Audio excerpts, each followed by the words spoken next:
Ladies and gentlemen, it is showtime. Please enjoy the show.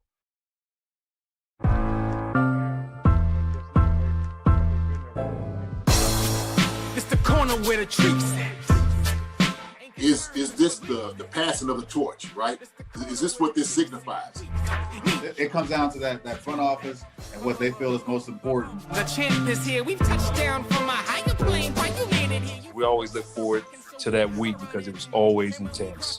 You know that we ain't coming back. We got you. The man, the myth, the legend, Dante Hall. My favorite player growing up was Dante Hall. I love you guys in the show, but Dante was my guy. Get to dashing because you done on the warfare.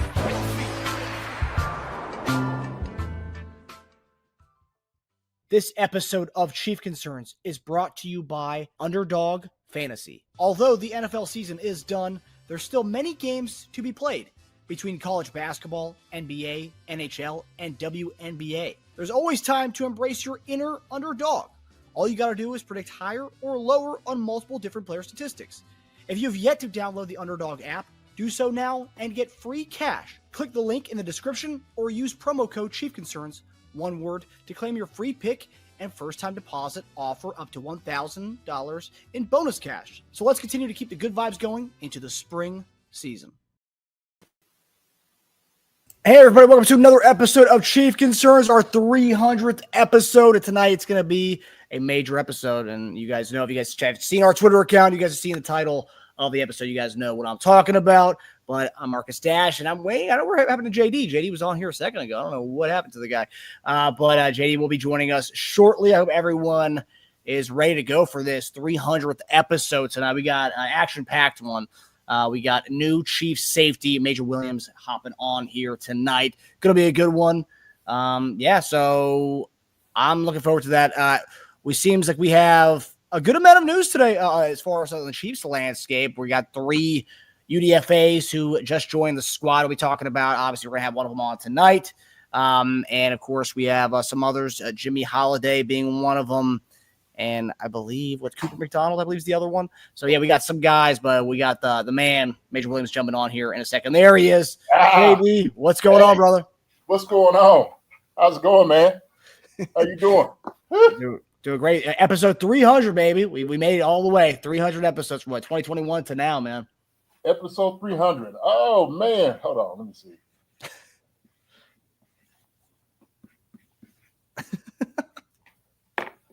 Is that it?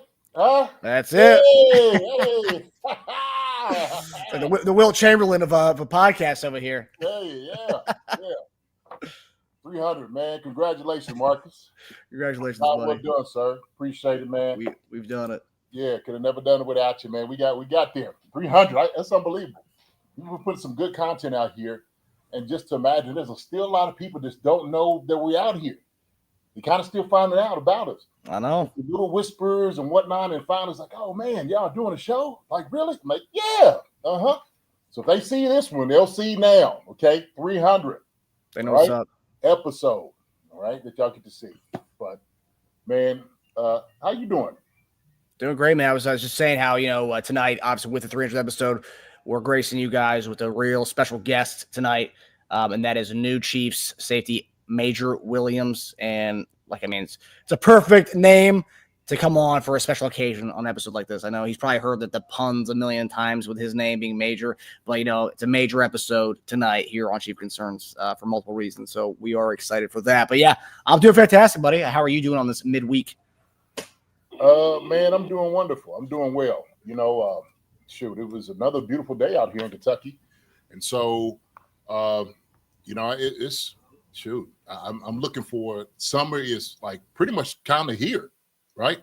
We've had some rain, obviously, for the Derby and whatnot.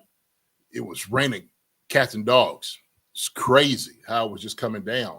And so now I think we've kind of turned the corner because, you think April shower brings May flowers. That's the whole thing, right? You've heard that before. That's the thing, yeah. Yeah. So everything's starting to bloom around here, man. I'm over here blooming, getting everything back together. So, man, look, I am excited for the summer. There's a lot of different things that's coming on. We got some exciting things coming for the Kentucky Pro Football Hall of Fame. Doing a big thing actually next month June the 26th and 27th, we having an event for Kentucky Pro Football Hall of Fame. So I got to get a shout out to my guys. Those are the guys that's getting in. One of the guys that's getting in is Jim Diopolis, a friend of the show, referee. In for, 25, 30 years. On how long Jim's been doing it. He's been doing it a long time. You know what I didn't know? Jim was just telling me when we was talking. So do you remember the video of the Not For Long video? I can't think of the coach. I can't think his name now. Somebody help me out. Was with the Atlantic Falcons. He said, "Do you know what the NFL stands for?" He was like, "No." He said, "Not for long." So you keep making calls like that, then that's what it's going to be, not for long. Interesting. Yeah. You ever seen that video? I don't think so. Man, you had to have seen it. You had to have seen it. Oh my gosh. Well, you say Atlanta Falcons, was it Jim Moore Jr. or before that? No, it was before that. Oh, geez. Let me see. Hold on. I'm bringing him up. It was a commercial on TV. It was a moment of a quick little soundbite that they had, a video of it. Gotcha. Gotcha. But but yeah.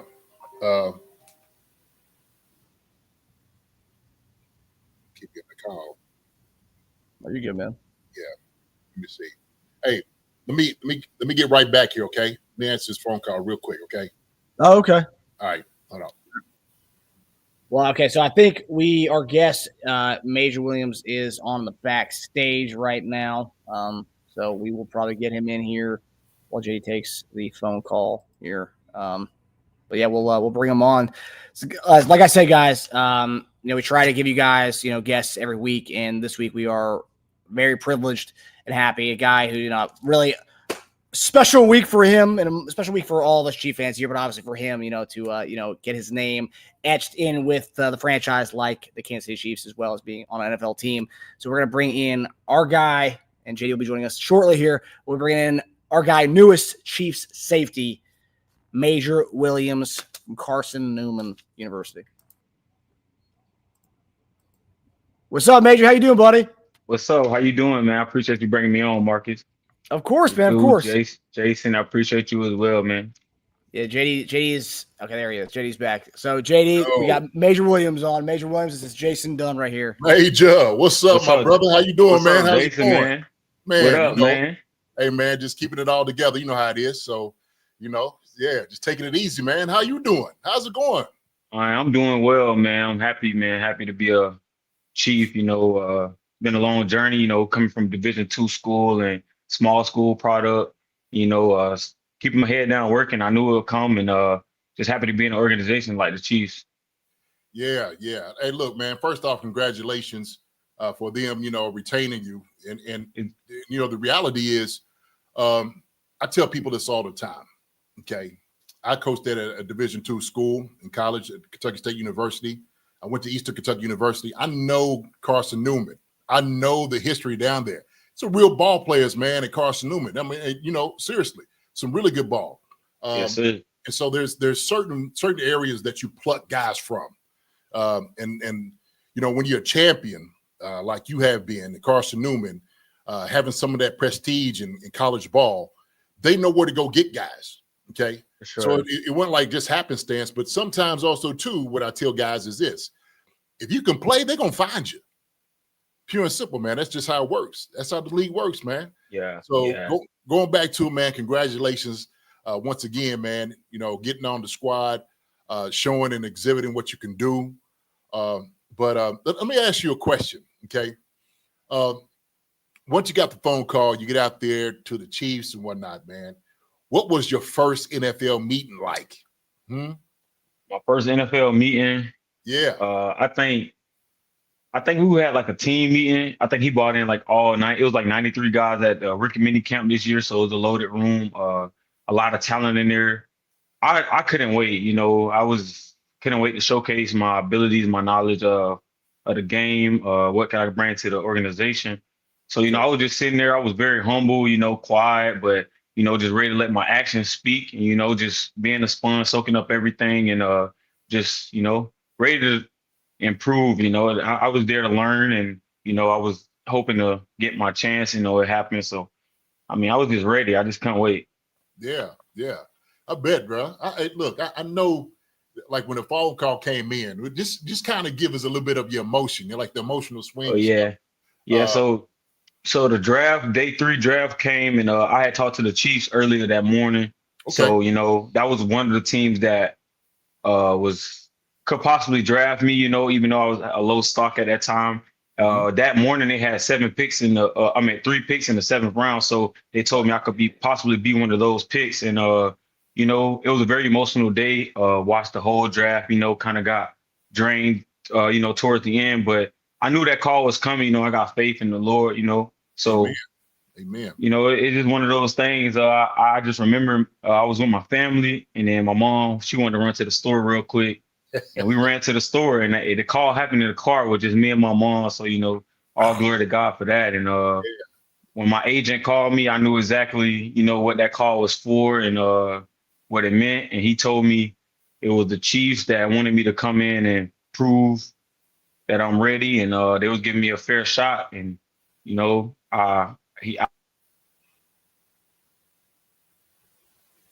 I had, with an organization like that, I wanted to take my chance. Yeah, yeah. Tell you what, man, being in the car, man, with your mom, getting the phone call, man, it was probably extra special too. Did we lose him? I think we might have lost him. Yeah. Okay. Yeah, we lost him for a sec. All right. I mean, based on all the reports, Major, you there? Nice, still gone. Yeah, but based on reports about his camp, I mean, he was one of the guys that stood out big time. He was all over the ball. Every time on defense, he was always around the ball, which, like we always talk about on here, I mean, a safety always being around the ball it's a pretty good thing. I mean, there's plenty of guys we can point to that we'd be like, oh man, that guy's always all over the ball. Mike Everett's a good example of that. He's always all over the ball. There you go. He's back. Yeah, I'm back, man. I got a call from my sister. Man, the family excited right now. They checking on me every 5 minutes. So, I'm back. I had to take the headphones out. Now I'm comfortable. Now let's get to it, man. Okay. All right. Cool.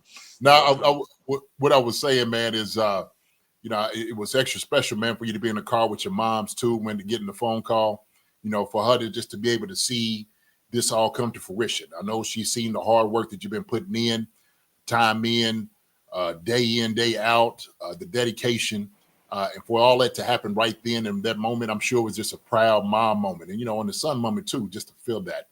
And so you see, Nana Sherry talking about faith matters as well, man. And so, I'm an unapologetic man of faith.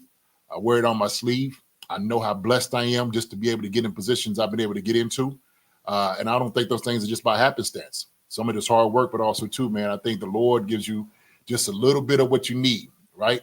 We just need to have that perseverance to keep pushing ourselves on to get there further.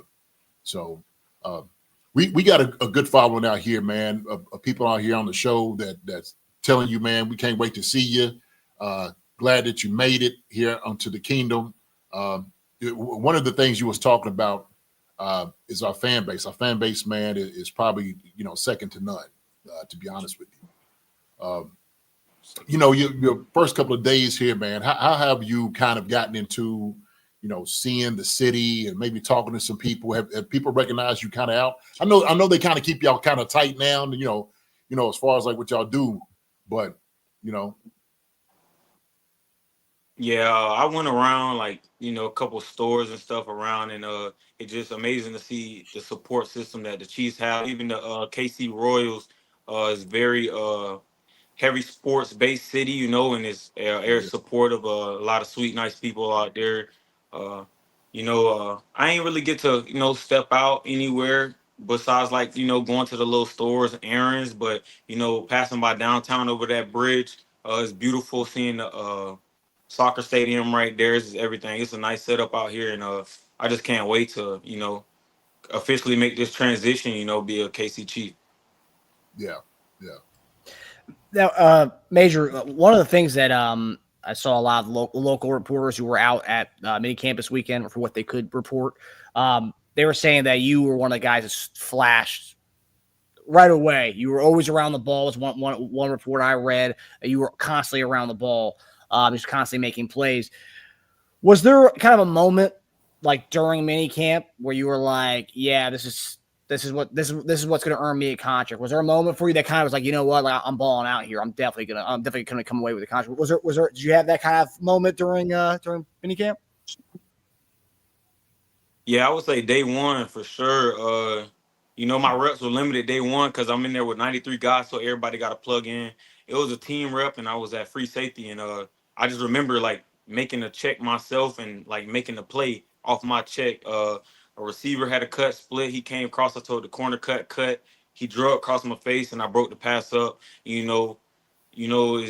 That right there just gave me confidence that I could do whatever and at any level, and that I was ready and I was prepared. But at that moment right there, that was the confidence boosters from day one. Showcasing my speed, the special teams drills, just the competitiveness in me. Just ready to go out there and show coaches what I had. And day one, I would say by the post practice meeting day one, coach was kind of feeling good about me, kind of talked to me. By that, he knew my name by the end of that practice. So that's something that I, wanted to do. 93 guys, it's hard to learn 93 guys' names. So even have my name being remembered by a coach was special from that day. So for sure. Man. And in fact, and also too, you say 93 guys, but 60, you were among 60 guys who were tryout guys. And I think that speaks volumes. And I think it kind of goes hand in hand with your story. Obviously you went to UVA, then you went to Iowa Central Community College, and then you go to Carson-Newman, and now you try out for the team and you make the squad. I just think that just shows a resiliency to your kind of story, man. I think that's something like that's honestly awesome. Like just to show you kind of you've been through all these different facets of life, and you get to this point where you get to a tryout, and on day one you're making plays and you're proving yourself. That's kind of what you've been kind of used to your whole life. It seems based on your journey. Yeah, for sure. Yeah. A word that Jason said was perseverance, and then what you said was resilience. Those two words describe me and how I play. The work I put in. It showed that day and it showed at the right time, and it's always done that. And I'll just say that's just God's work. It's God's time, it's God's plan. I didn't get drafted, didn't get signed. It was tryout, so I just gave it my all and I sacrificed everything. I went out there and I really wanted to die for it. I gave it my all. I didn't care. I just wanted to leave it all out the field, no regret. So I just went out there and did that, and I reaped the benefit of it. And I'm just so excited, man. I'm ready to go meet the guys, Patrick, Travis, all those guys you see on TV, man. I'm a part of that team, part of that culture. Now I'm ready to go learn from the vets, and it's exciting, man. And it's like you say, it's just my story, my journey. It just speaks volume of who I am as a person and who I am as a player, and what can I bring to Kansas City. Okay, let me ask you this on the field. Have Spags or Dave have any of those guys asked you to do anything different than you've done in college before? I think it's impressive actually. For you to showcase, like your football IQ, like making the check and then coming down and making a play. I mean, for me, that would immediately, I'm like, whoa, okay, wait a minute, hold on. He done made the call and the play. Like for me, those things like that, like you said, just kind of sticks out. But what do you say, like as far as like your responsibility that they've given you? Like, okay, this might be a little bit different that I haven't done quite in college. Some of the demands they ask you to do, man, kind of give us a little bit of that what they've asked. Well, first I came out as a cornerback. I played the corner on the island. Junior college, I played a little bit of strong safety, so I'm always used to, to the field. So here at Kansas City, they put me at free safety. I was in the boundary, so that was very much different. Playing high in the post.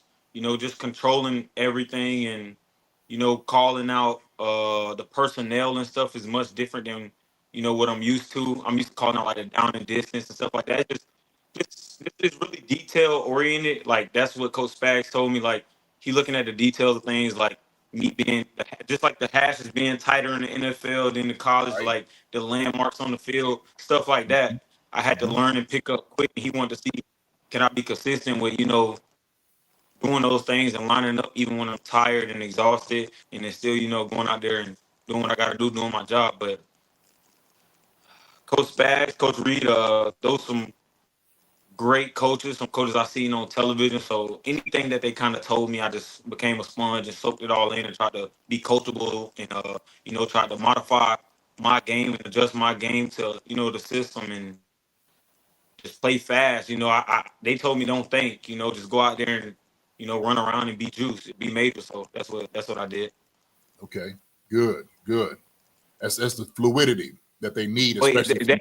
that chat down there, the chat kind of live. I see the thing down there. Okay, I see the chat. Oh yeah. Yeah, man. Everybody kind of spit your name. Said they can't wait for, Kansas City to start yelling your name out there at the stadium. So at Arrowhead, and really, man, this journey that you've taken, you just needed that opportunity, getting that foot in the door. So from the '93 that came out there, you've made it now to the minicamp. Now it's all about getting on that 53-man roster if you can. Okay. I don't think things like that are far-fetched. It's all about your ability, what you show, retention of information.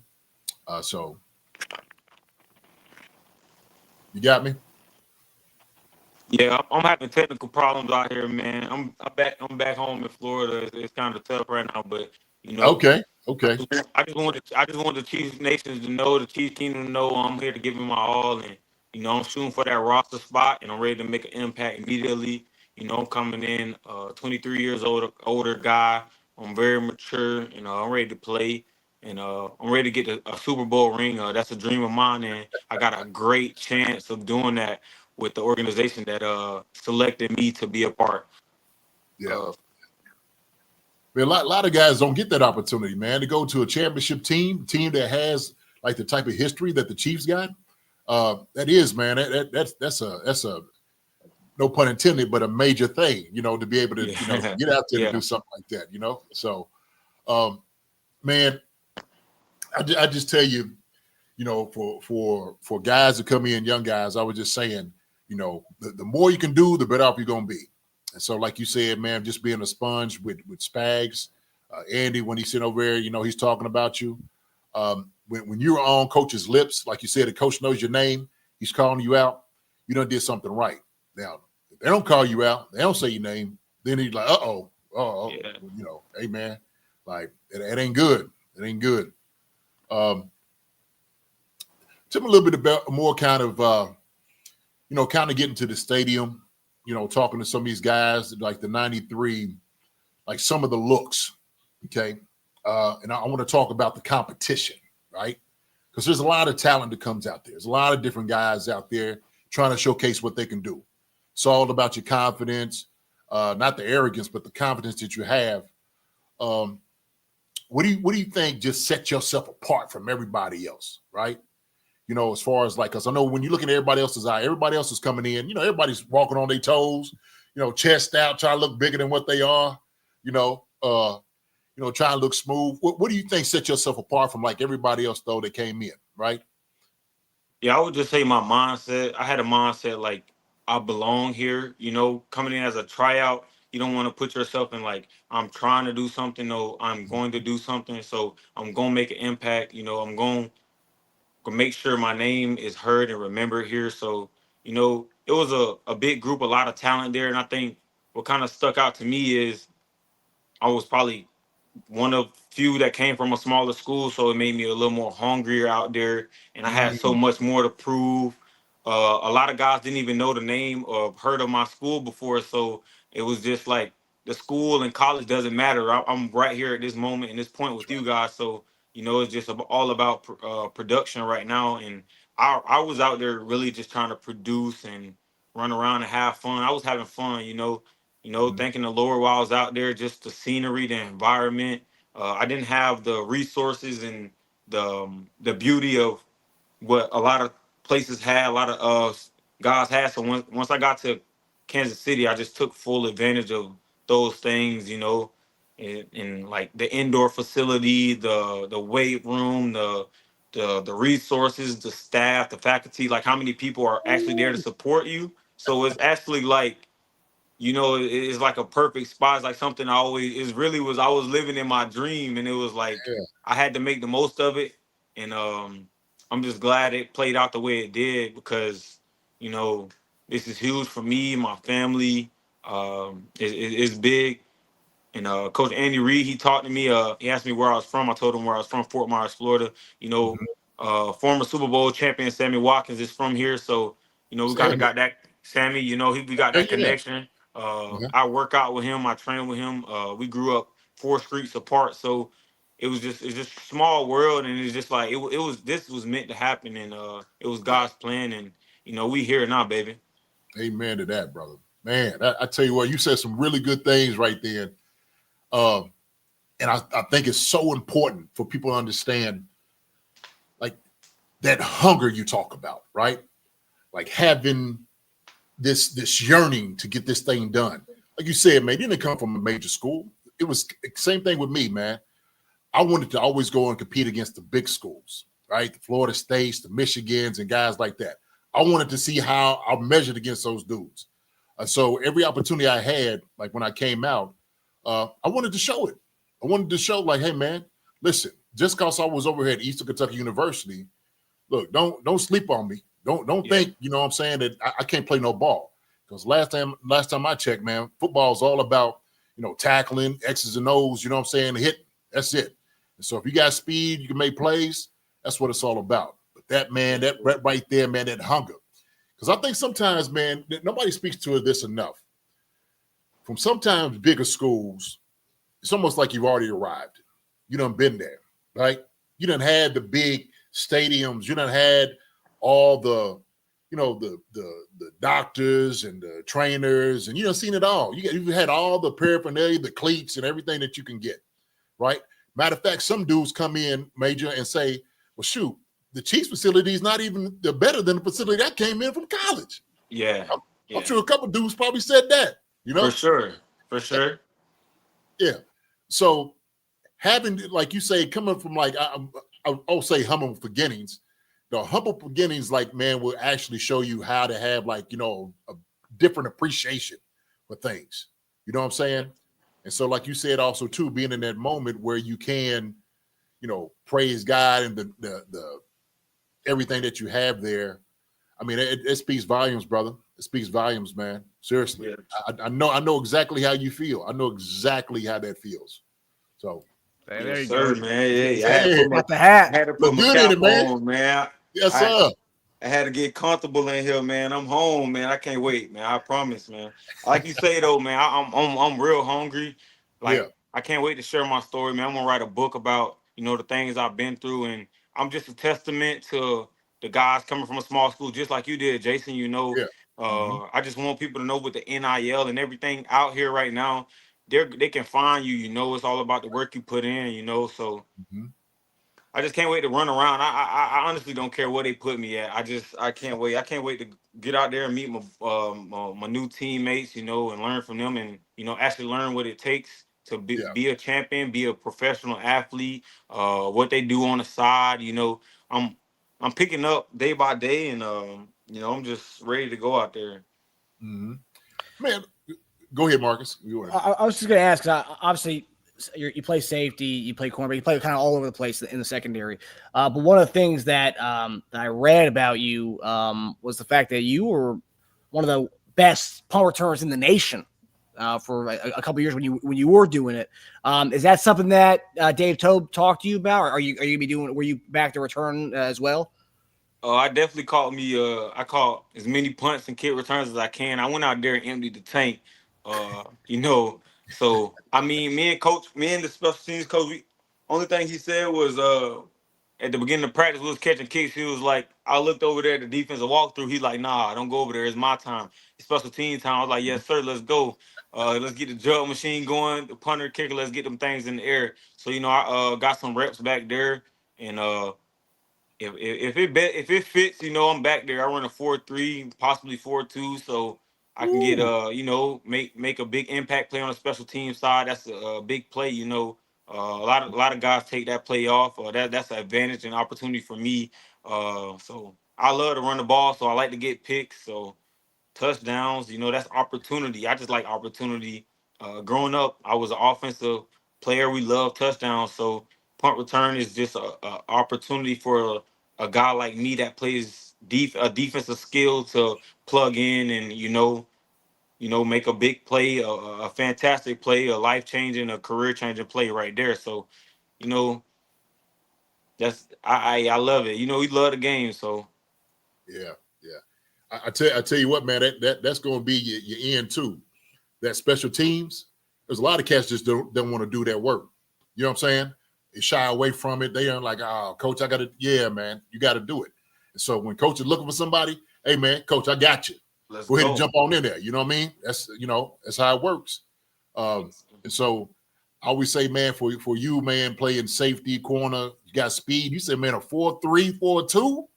Yes, That's sir. where you at. Yes, sir. I'm out of high school.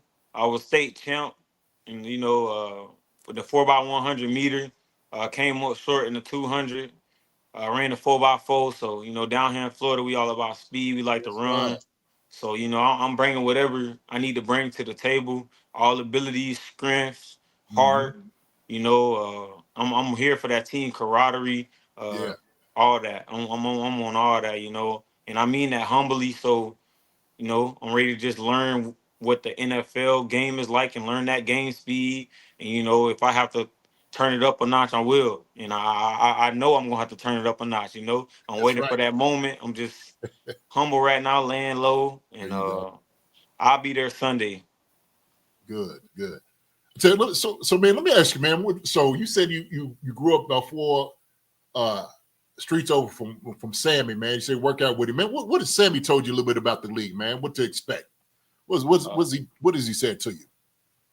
One thing he told me that everybody is good and elite at that level, and he just told me a couple ways I could separate myself. Like I say with the playbook, your IQ, Yep. the detailed work, the film study, the tendencies of your opponent, and getting to know your teammate. Spending time with your teammate just brings the team together, and just not being selfish. The team comes first. That's something he always say. He has to rely on the quarterback and the offensive line, so it's all on the screen. So it's not all about you anymore. And I learned that in college, but him just telling me it's the same way on the pro level just speaks that the game of football, it's the same, but it can change at any level. And just having him as a mentor and him being the Kansas City Chief, I feel like God just made it happen this way. Right. Sure. You think, man, he might have had something to do with it? He might have. You think Andy might have called him because look, the thing is, man. hey, believe it, yo. When Hey. they do their homework, they want to talk to everybody that knows you. Okay. For sure. For Yeah. sure. Yeah, he definitely on my like relative list. You know how you fill out the papers, like Yeah. your relative list. So I'm sure they see the connection we have. I even went to his high school my freshman year before I transferred out. But yeah, so they see the connection. They probably see, the resemblance, the hunger we have down here in Fort Myers, Florida, to want to be on this elite level and showcase what we have and put our city on the map. And Coach Andy Reid, he's been doing a great job with bringing in guys like myself and under the radar guys and Jules and and it's been is that's why they winning so much, because they taking the chance on guys that don't that people are overlooking. That's right. And that's what it takes when you have a great staff like that. They're working hard like that. They gonna bring in the best, no matter what it look like and how they get them. And that's an example of myself. That's right. Well said. I agree with you 1,000%. It's a culture in Kansas City, man. It's not by happenstance that they've been to the Super Bowl 5 of the past 6 years. You know what I'm saying? You don't things like it just don't happen. Sure. You gotta kind of detail go in and really, I'm talking about do your due diligence to get the right players in to come in and win. Put this thing together. So sometimes some guys won't have temperament. I always say this too, that they always talk about different NFL guys. I'm just like, well, this guy right here, man, he ain't gonna be able to work with the Chiefs. I'm sorry. Why? I'm like, man, part of it's just the culture. If a guy comes out and he's selfish and he's trying to do things on his own, he's worried about his stats and stuff, ain't the right fit for the Chiefs. When you come into Chiefs, man, it's a family. It's an organization that is built on family. And so they want guys like that when you come in. And so I'm sure, like you said, man, I'm guaranteed they hollered at Sammy. I know they did. For sure. Give me the rundown on it. Now I want to see who's this Major Williams. You know him? Give him a little rundown. He's got your name over here on the family list. You know what I'm saying? We found out you get close to him. What do you think? And I guarantee Sammy's like, look, coach, hey, you get a chance to get him, you got to get him. I'm telling you, he's a real dude. And I ain't just talking about probably on the field. I'm just talking about just in character and who he is in general. And so that's important. Sir. That's important, man. Yes, sir. Yeah, definitely. His family definitely reached out, congratulated me and everything. So, it probably did work out that way. And I'm sure, he rooting for me and supporting me. And hopefully, we bring that ring back to the kingdom and we all can go back there and celebrate one day and one big happy family, like you said, man. Yes, sir. Yes, sir. Yeah, Major, one of the things that I've seen online, I watched an interview with I think it was in the run up to the draft. You talked about you obviously state champion track star. Also, you play some basketball too. Well, what position did you play?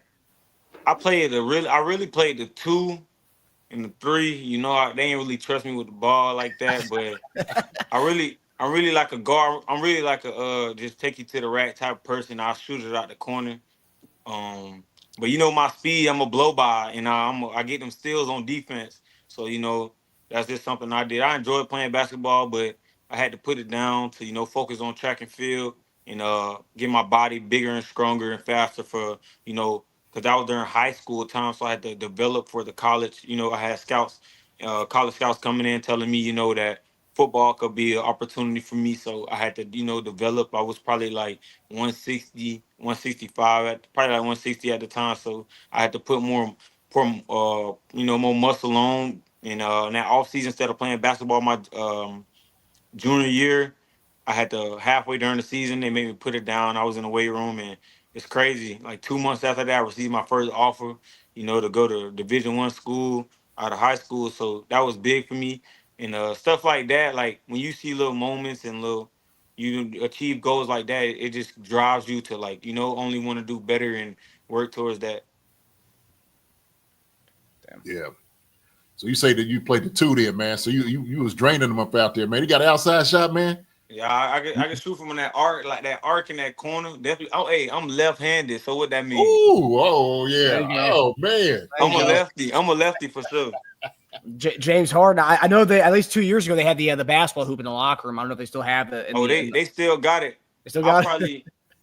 I looked up at like that's what I'm saying. I looked up at. I'm like, damn, we got a basketball going in the locker room. I ain't never seen that before. But I literally I was so happy. I literally ran up and I jumped and tried to grab the rim. I ain't really dunk it, but it was no ball. I just testing my verticals, try to see damn, it's really 10 foot. You feel me? It's a real goal in there. So man, it's a lot going on in there, man. Them boys having fun because they winning, man. That's what it takes. The family, everybody enjoying each other. I can just tell, even without the vets being there, the coaching staff, and like I said, the faculty, everybody, the organization, everybody I met, I could just tell they're there because they love to do.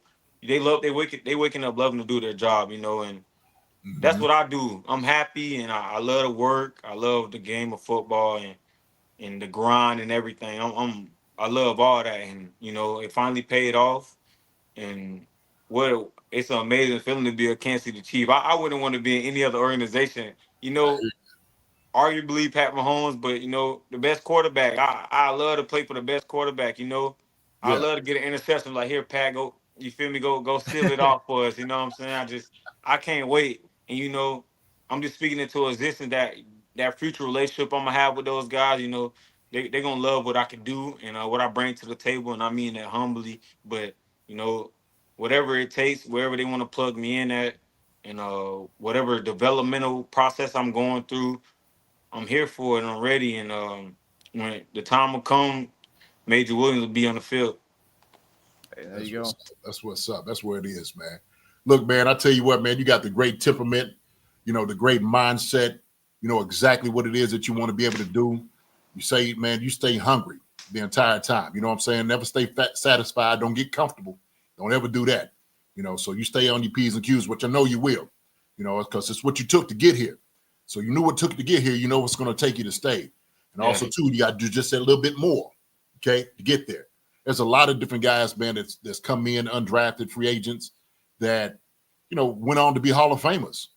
You know what I'm saying? Yes, So that's the reality, man. It's going to be what you make it. And I know you're going to put the time and the effort in. But, man, I just want to tell you one more time, man, congratulations. When I get out there, man, I'm going to definitely come out there, come holler at you. When I get out there to practice, say what's up to you, man, because I tell you, man, your energy and everything that you have, your positivity is just infectious. And the guy's going to be so ingratiated just to bring you into the fold. They're going to be like, man, this dude right here is different. He fits perfect for what we do. And the coaches see it so far. But when the guys get there, man, they're going to see it. They're going to be able to see you. They're going to see you shine, baby. So, you just go ahead and keep putting your thing in, put your work in, man. You know what I mean? Yes, sir. I appreciate that, Jason. When you get out there, I'll probably come to you before you come to me. I'll be ready to see. It's a family now. It's a family thing now, and that's right. I definitely looked at your achievements and your successful career with Coach Andy Reid and your transitions to the Chiefs and stuff like that. So it means a lot, coming from you and Marcus as well, man. I just appreciate the opportunity to just come on here and talk to the the fans and the people that really care about the Chiefs Kingdom. And I'm here to give y'all my word. I'm all in, and see y'all in the fall. Yeah. Y'all hear the news during the off season, but I'll be quiet during then. That's when we grinding. But y'all will see in the fall, preseason, we wake it up a little bit and then kick off in regular season. Yeah. I'll tell you what, man, you got fans already, man. Everybody on the chat, man, loves you. They can't wait to see you out I'm there, looking at the chat. That's why I keep moving a little bit because I'm trying to get closer to the screen. I see the chat, man. Hey, I appreciate y'all chat for coming, supporting the show tonight and listening to myself. And I love y'all. Even though we don't know each other, so we a family now. Chiefs Kingdom, I love y'all. It's time, man. It's time. I will say I see my sister on here. That's crazy. Hey, I love you, sis. What's up, baby? Mine keeps. Hey, my sister, mental health. She's on her mental health page right now. Mine keeps. Hey, shout out, Mine keeps. That's my baby right there. She keep me. Yeah. She keep the mental strong for me. She pray for me. Prayer warrior. I love you, sis. Man. That right there, man. Just knowing you have people praying for you too, brother. Hey, there's no more better comfort than that. So Mind Keeps, shout out to you, Mind Keeps. I'm glad you came out here to come see your boy out here on the channel. So we doing him right. We giving him all the pub that he needs, things that he deserves. So I appreciate you coming on. I know the secondary room, Nazi Johnson, who's been a frequent guest on this show. As soon as this episode's over tonight, I'm gonna text Nazi and say, man, you got a good one coming to the DB room, man. Mm-hmm. Yeah, for sure. Nas trains with my trainer, so it's just like a small world. Oh wow. Nas is down. He was down in Orlando preparing for OTAs with a trainer I know. So I'm gonna be kind of tight with him, just all based off that. I talked to the trainer. He kind of told me Nas gonna be there. CJ Hansen as well, offensive lineman from last year. I trained with him as well. So I think I was meant to be here. It happened. So. Yeah, God. Yeah, you got a lot of connections here, man. Shoot, yeah, you were supposed to be a Chief. Yeah, I'm supposed to be here, baby. Yes, sir. And these are all guests of the show. He's talking about CJ Hansen, Nazi. Yeah. There you go. Yeah. That's crazy. Hey, see, like that's one thing I said, and I was at the Hula Bowl wearing my Hula Bowl shirt. Shot the Hula Bowl, giving me the invite, defensive MVP. That kind of put me on as well to showcase that I can play at a high level. A lot of guys there, but I'm just lost of words, man. Y'all just turned me up, man. We're all excited. Everybody in the chat is really excited. They want the season to start tomorrow. Yeah, for sure. I did right when the Chiefs brought you in for a tryout. Our friend of the show from NFL Draft Diamonds, who covered the Hula Bowl. I think they're one of the main people who covered the Hula Bowl. Damon Talbot messaged me saying you're getting a good one with Major Williams. I was like, oh, okay, there you go. Yeah, for sure, man. It was to showcase my ability at the Hula Bowl was major in the pre-draft process. I think it was like 3 check marks. It was the film, All-Star game, in that 40, you know. And Mhm. I checked all 3 of those boxes playing the Hula Bowl. I got a late invite, and I think what I was want to say is at the right, like, I perform at the right time, you know, and in high, and when it's high standards, you know, I'm just right on time, man. It's just like it don't matter where I'm at. I'm gonna be me. I can't change. It's the way I am, and shoot, it'll translate. I feel it translating over to the NFL, man. I'm a pro now, and Yeah. I'm wearing the Chiefs Kingdom hat just to show that, like, you know, just the hard work, you know, that I put in, man. I got one question for you. Okay, my neph's on here. My nephew, man, he played safety. So I got one question. I know he wants to know this. All right, he's been talking about your speed. He wants to see your speed. So for you, Major, what about, man? You come down, do you hit? Do you like to hit? You like to tackle? I know that's what he's thinking. Like, man, okay, DBs, all that. You know what I'm saying? Sometimes they might be a little bit finesse, but I want to know what how do you come down, man? You bring the noise with you. You know, the pain. Hey, I'm gonna just say, man, I like to let the film speak, but definitely, man, the game of football, I'm a defensive player, man. I'm a dog. I'm really a dog for real. So yes, sir. whatever it take, I ain't gonna say that because, you know, excuse my language, but in football, this a game you get to put your hands on another man, you know, and get away with it, you know, and being a defensive player, I get to lay the lick, you know, Yes, and you know, I don't want to get tackled. You know, even though I play punt return, I'm on defense majority of those snaps, but I want to be the one laying somebody out. You know what I mean? Yeah. But yeah, I don't mean to bring up college stats, man. You can just 155 tackles, 22 tackles for loss. Saw you that. know, so I'm hitting, man. I'm running around hitting that speed, that 4.3 get up on you with some power. That's all I'm gonna say. Yes, sir. That's all I wanted to know, man. That's it. You always tell people all the time, man, if a DB could come down and give a garage sale, what's a garage sale? I'm talking about when he hits somebody. His sockers over here, shoes, his helmet, like it's like a garage sale. You go pick whatever you want out. You know what I'm saying? Because it's all laid on the ground. So that's all I want to see, man. So Yeah, okay. I want you to go ahead and put garage sales out on everybody, every wide receiver to come across the middle and stuff like that. You know, of course, now it's a little different, but hey, man, you can still make a joker think about it. You know? Yes, sir. Yes, sir. That's the fun in the game, man. You know, we still gotta be out here having fun, man. It's a strategy game. You know, my thing is to stop the offense, start the big play. You know, win first down, win second down. Every play is an opportunity. You know, so I'm just here for that. Yeah. Well, man, look, Major, man, like I said before, man, I appreciate your presence, brother.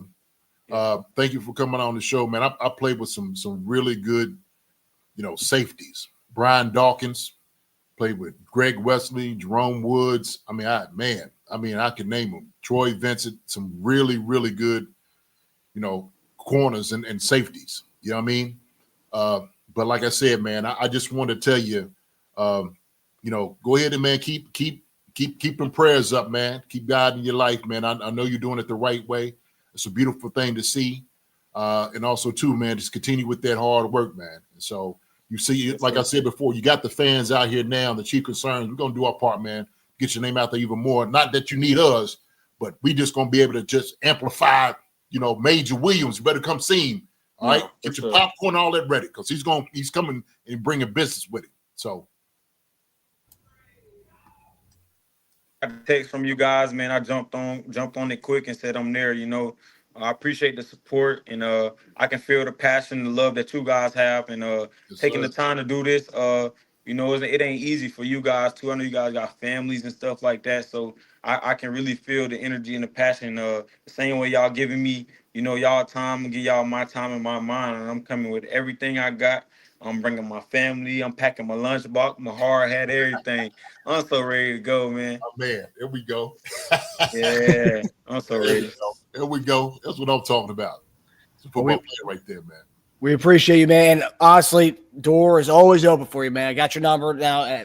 When obviously you're gonna be getting to work now, they get in to the squad and make that 53-man roster. But we'd love to have you back on, man. You're a pleasure to talk to, man. So honestly, this is like we talked to you before. So this is a great having you on, buddy. Yeah, I appreciate y'all, man. I'm working on my public speaking and all that, man. So I'm trying, man. I love to work with y'all in the future. So whenever, man, y'all just reach out to me. Hey, God bless everybody in the chat, and God bless you too. And appreciate it, my brother. God bless y'all you. know what's up. Y'all know what's up. Major Williams, man. Yeah, it is. It is all day. All right, y'all. All right, my brother. Appreciate it, man. See you, buddy. I gotta say, we have had a lot of interviews on this show. Yeah. I think Major Williams might be one of my favorite interviews we've had. He wanted to come out as soon as he put the hat on. He was like feeling the juices, like he put on like a costume. We talked about the other day. He wanted to go play. He wanted to go play tomorrow. Yeah, sure. It wasn't only just that though, man. I mean, when he put the hat on, it was almost like the draft all over again. It's like, yeah, he's a Chief. He's official. Yo, man. Hey, look, Major Williams is in the building. And I'm telling you right now, when you see a cat like this who has the thirst and the hunger and understands what this thing is all about, you know he's going to do great things. You just know it. So right now, man, I'm a fan. Me pushing for him hard now. You know what I'm saying? And I think sometimes, man, that's a good thing when we get to meet these dudes, because we don't quite know who they are. We look at the stats, right? You see him in uniform when they, out there practicing and whatnot. But actually to see a guy, see his attitude, see his character, who he is, man, he just gave us a good look into who Major Williams is, man. And I appreciate every part of it.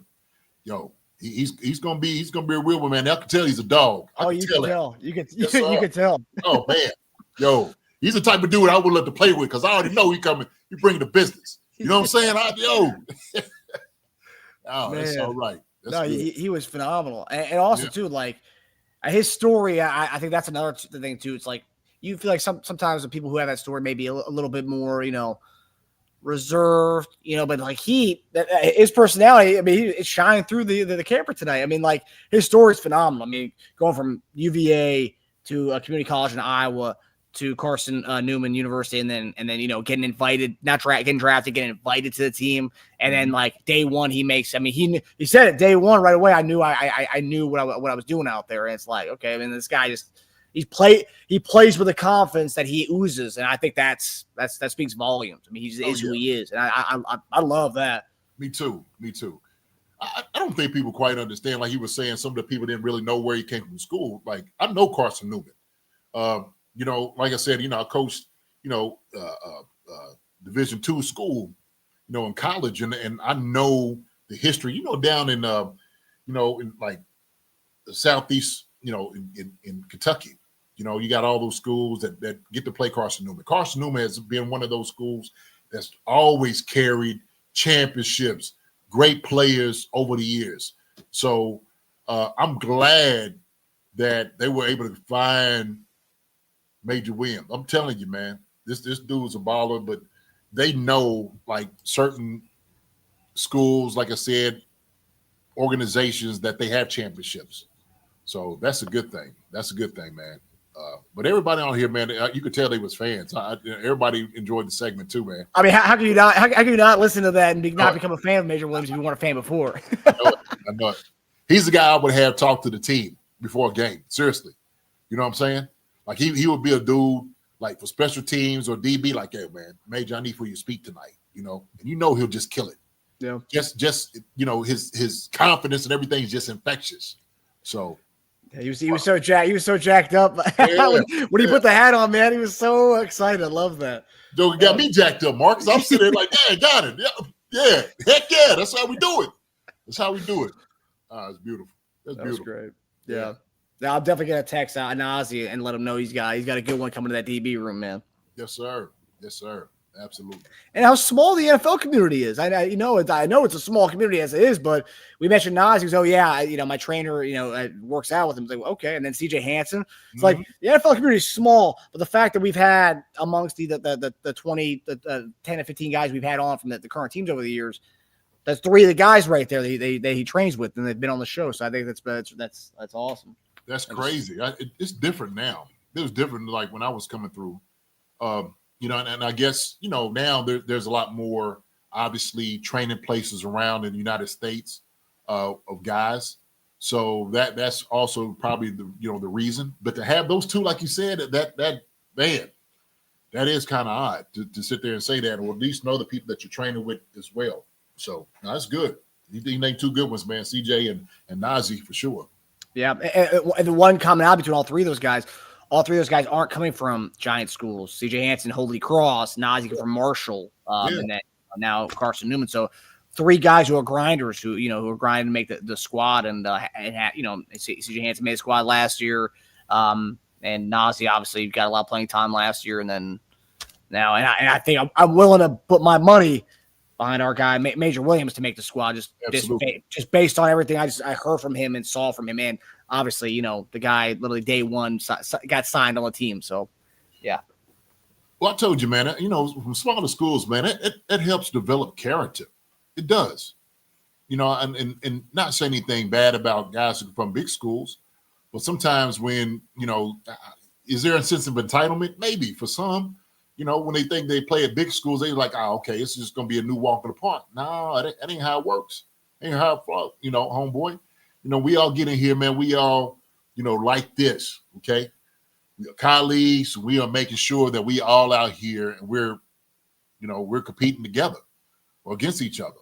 And so it all depends when you get out there, man, to show out. That's it. So it don't matter where you came from. It's about what you do out on the field. And you get to show it and display it, man. So I'm glad he got the opportunity to show those things, because then, hey, man, coaches can see the hunger. They know what you got about you. Yeah, so good. That's good. Yeah. Well, also too, and we're going to talk about two of the other guys that we brought in from this minicamp, but like all three of the guys that brought were guys who tried out with the team, and I think that's three tryout guys that made the squad, and that's like I'm sure especially a tryout guy and coming from a small school with his situation. The other two guys came from bigger schools that we're going to talk about. But, I think that's – it just speaks volume for his resiliency and perseverance. Like the two words he used when he was on the show, resiliency and perseverance. And I think he proved it right away that he is and not every player – you can't judge a book by its cover. You can't judge a player by where they came from. You're a good example of that, and as well as our guy Major Williams. Absolutely. John Clifford said, how old is Major? Major, I think he said he was 23 years old. He was, let me see. Major Williams, he was 3 times all-conference, 2 times all-region, 2 times all-American. Finished up, man, career stats, 155 tackles, 22.5 tackles for losses, 3.5 sacks, 4 interceptions, 4 touchdowns, 26 pass breakups. Yo, this dude's a ball hog. He's a baller. He's a player for sure with those type of stats. That's why I had to ask him, if he likes to come hit. So he's like, he went immediately to the stats like, 155 tackles. He likes to tackle. He likes to hit. So those are his stats right there. Okay. So his return. I mean, when I was reading that. He was one of the best punt returners to come when I think it's 2022, 2023. He was one of the best punt returners in the nation, and you can see 9 punt returns for 300 yards right there. I mean, that's God. Obviously he wasn't a full-time guy doing it, but I mean, from the 9 times he did that, that's nuts, dude. I'm looking at the stats. As an old special teams coach, man, that's phenomenal. That's phenomenal. Anytime he has the ball in his hand, he's going to make something happen. That's what that shows. So, and like you said, I think it's going to translate to the NFL. Like I said, I don't care where. Look, you run a 4-3, Marcus. I told you, 4-3 is 4-3 anywhere you go. South America, Asia, it don't matter where you are. 4-3 is 4-3. So, hey, man, I think we got us a good one. John Clifford said a nice steal. So, shout out again, man, to the Kansas City Chiefs. The pro, team and play players and stuff like that, checking them out in the scouting department for getting, this type of talent here. That's for sure. And we're talking 6'1", 190 too. I mean, that's 4.3 speed, 6'1", 190 coming at you. Woo! Get out of the way, baby. Get out of the way. Oh yeah. And that's another thing too. I give VHR scouts the best when it comes to finding DBs, especially late round DBs or UDFA types. They know what they're looking for. They can spot good talent from the DB room. So I'll give them credit all day long. Yeah. I almost say that's probably Veach's superpower. Scout For sure. You know, it's getting those type of guys in here. You know, he's been winning, you know, with all these dudes that we get in the secondary. So, mine keeps. That's sis over talking. That's the sister said they don't call him Juice for nothing. I hear you. I got you. Mine keeps. Hey, I guarantee it. He's displayed it, and I guarantee everybody is getting a little taste of the juice. So the Chiefs done seen it, man. They drinking it right now. They already know what they got. They like what they sipping. So that's good. That's good right there. That's good stuff. Yeah, and when he said 4.342, I mean 4.32. I mean that's give another run, even 4.29 or 4.28. You know, so that's speed, man. Speed. Because there's one thing you can't coach. It's hard to coach at. Some guys get a little bit faster, but 4.3. Hey, you got that. That right there is you was born with that. It's blessed. You know what I mean? For sure. So I'm glad to see his sisters on the show. So I'm glad you came over and said hello to us as well. Welcome here to the Chief Concerns family and channel. Great to have you. You got an amazing brother. So I just want to tell you that, and congratulations to you and your family. Definitely a blessing. Definitely a blessing. Yeah, for sure. Yeah, welcome to Chiefs Kingdom as well. Oh yeah. All right, so now JD. So obviously we talked about Major Williams, and that was fantastic. The other two guys that I wanted to talk about tonight was Jimmy Holiday and Cooper McDonald, two other guys that we brought in as well. Obviously, Major was before all those guys, and the other two ended up signing shortly thereafter. We'll start with Jimmy Holiday. And these are all photos from this past weekend, so they're already in their Chiefs uniforms and whatnot. So this is Jimmy Holiday, transfer from Tennessee. And this is one thing nowadays. You have to kind of, all these guys are coming from multiple different schools. So, but Jimmy Holiday transferred from Tennessee to Western Kentucky, your neck of the woods, somewhat, your neck of the woods, and then La Tech. So yeah, Jimmy Holiday, 6 foot, 205 pounds, thickly built guy, has the necessary size to contribute as a return specialist and a slot receiver in the NFL. At his pro day ahead of the 2025 draft, ran a 4.4 and posted a 36.5 vertical jump and a 123-inch broad jump. So that was kind of his numbers. Big thing with him, you can see in his stats here. If you look at his last year at La Tech, that was where you see they kind of brought him a little different. They started using him more like a gadget kind of guy, like a McCall Hardman type. I mean, doing jet sweeps with him, motion him to the backfield, just a lot of quick screens, kind of utilizing the way we would utilize McCall Hardman type. But they use it a lot. Obviously, 48 carries last year, 39 catches. But another guy, and I'm kind of seeing a common theme here, is they're bringing a lot of guys who not only return the ball, but also did stuff offensively and defensively. But like these guys all have the ability to do that. And obviously, we talk about Major has the ability to be a punt return guy, and then you see Jimmy Holiday's kick return here. But yeah, what do you make of this? Just kind of, I don't know if you watched any highlights of his, but what do you make of the Jimmy Holiday edition, JD? Like you said, I think the Chiefs are trying to find people that they could utilize, especially with the type of offense that we run. And so, versatility is key, especially for what we do. He's going to fit right in. And so when you sit there and you watch him, I don't know what the offense was down at La Tech. I'm not quite sure. But still looks like he was, somewhat productive, in I guess limited role or however they, ran things. Like I said, I don't quite know what the basis was offensively. But, they had to find something in this guy. They seen something in him to retain him. And so these things just don't happen. They don't get guys just because, the guy's a nice guy. They get him because he's very talented. Same thing with Major. Major brought a lot to the table. That's why they was able to retain him. I think same for Jimmy Holiday as well. So I think they can see him being a fit with the Chiefs and be able to help out. Same thing we was talking about Major. Look, they know immediately, like, this guy fits exactly what we're going to do. Imagine that, man. First time you come in, you make a check, you make a play. That's how you make right there. You make a mark immediately. So I don't know what Jimmy did as far as like in practice to make a mark, but he did something to at least alert them to sign him. So I haven't seen his highlights though, Marcus. I haven't. I watched a major, so I kind of seen exactly what he can do, but I don't know anything about Jimmy. But I'm gonna have to go check him out though. Actually, our friend Jared Sapp at Arrowhead Pride actually put a little play thing together of him a couple days ago. Let me see if I can pull it up. Don't want to get the ESPN breathing down our neck with the copyright strike. Let's see. They'll be okay. They won't come touch us. We okay. Yeah. Okay, I got it right here.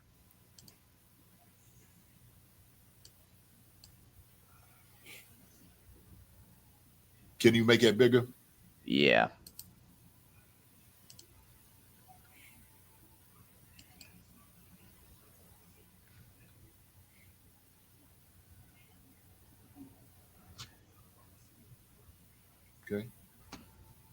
Okay. So it might have been a reason for like maybe just the 39 catches because a lot of people they distribute the ball to a lot of different players. Yeah. So, obviously you bring a guy like that in, he obviously has shown that he can play an offense like that. Now utilize him the way we might want to utilize him. So that's something for him. And also too, I read that the reason why they gave him, obviously I'm sure he did something at the practice where they're like, yeah, we like him. But they got word because we actually had one of the earlier mini camps of all NFL teams. And we actually got word that the Giants that he was invited to the Giants mini camp shortly thereafter. And they were scared that he would flash in their mini camp. So they ended up giving him a contract so he wouldn't leave the team. So that was the, guess that's an advantage of having rookie mini camp so early. You can do that kind of thing if you know a guy's invited to another mini camp. So yeah, that's good. It's good to get the guys in here, fairly easy. I think, man, when I drafted, I think we were right up there.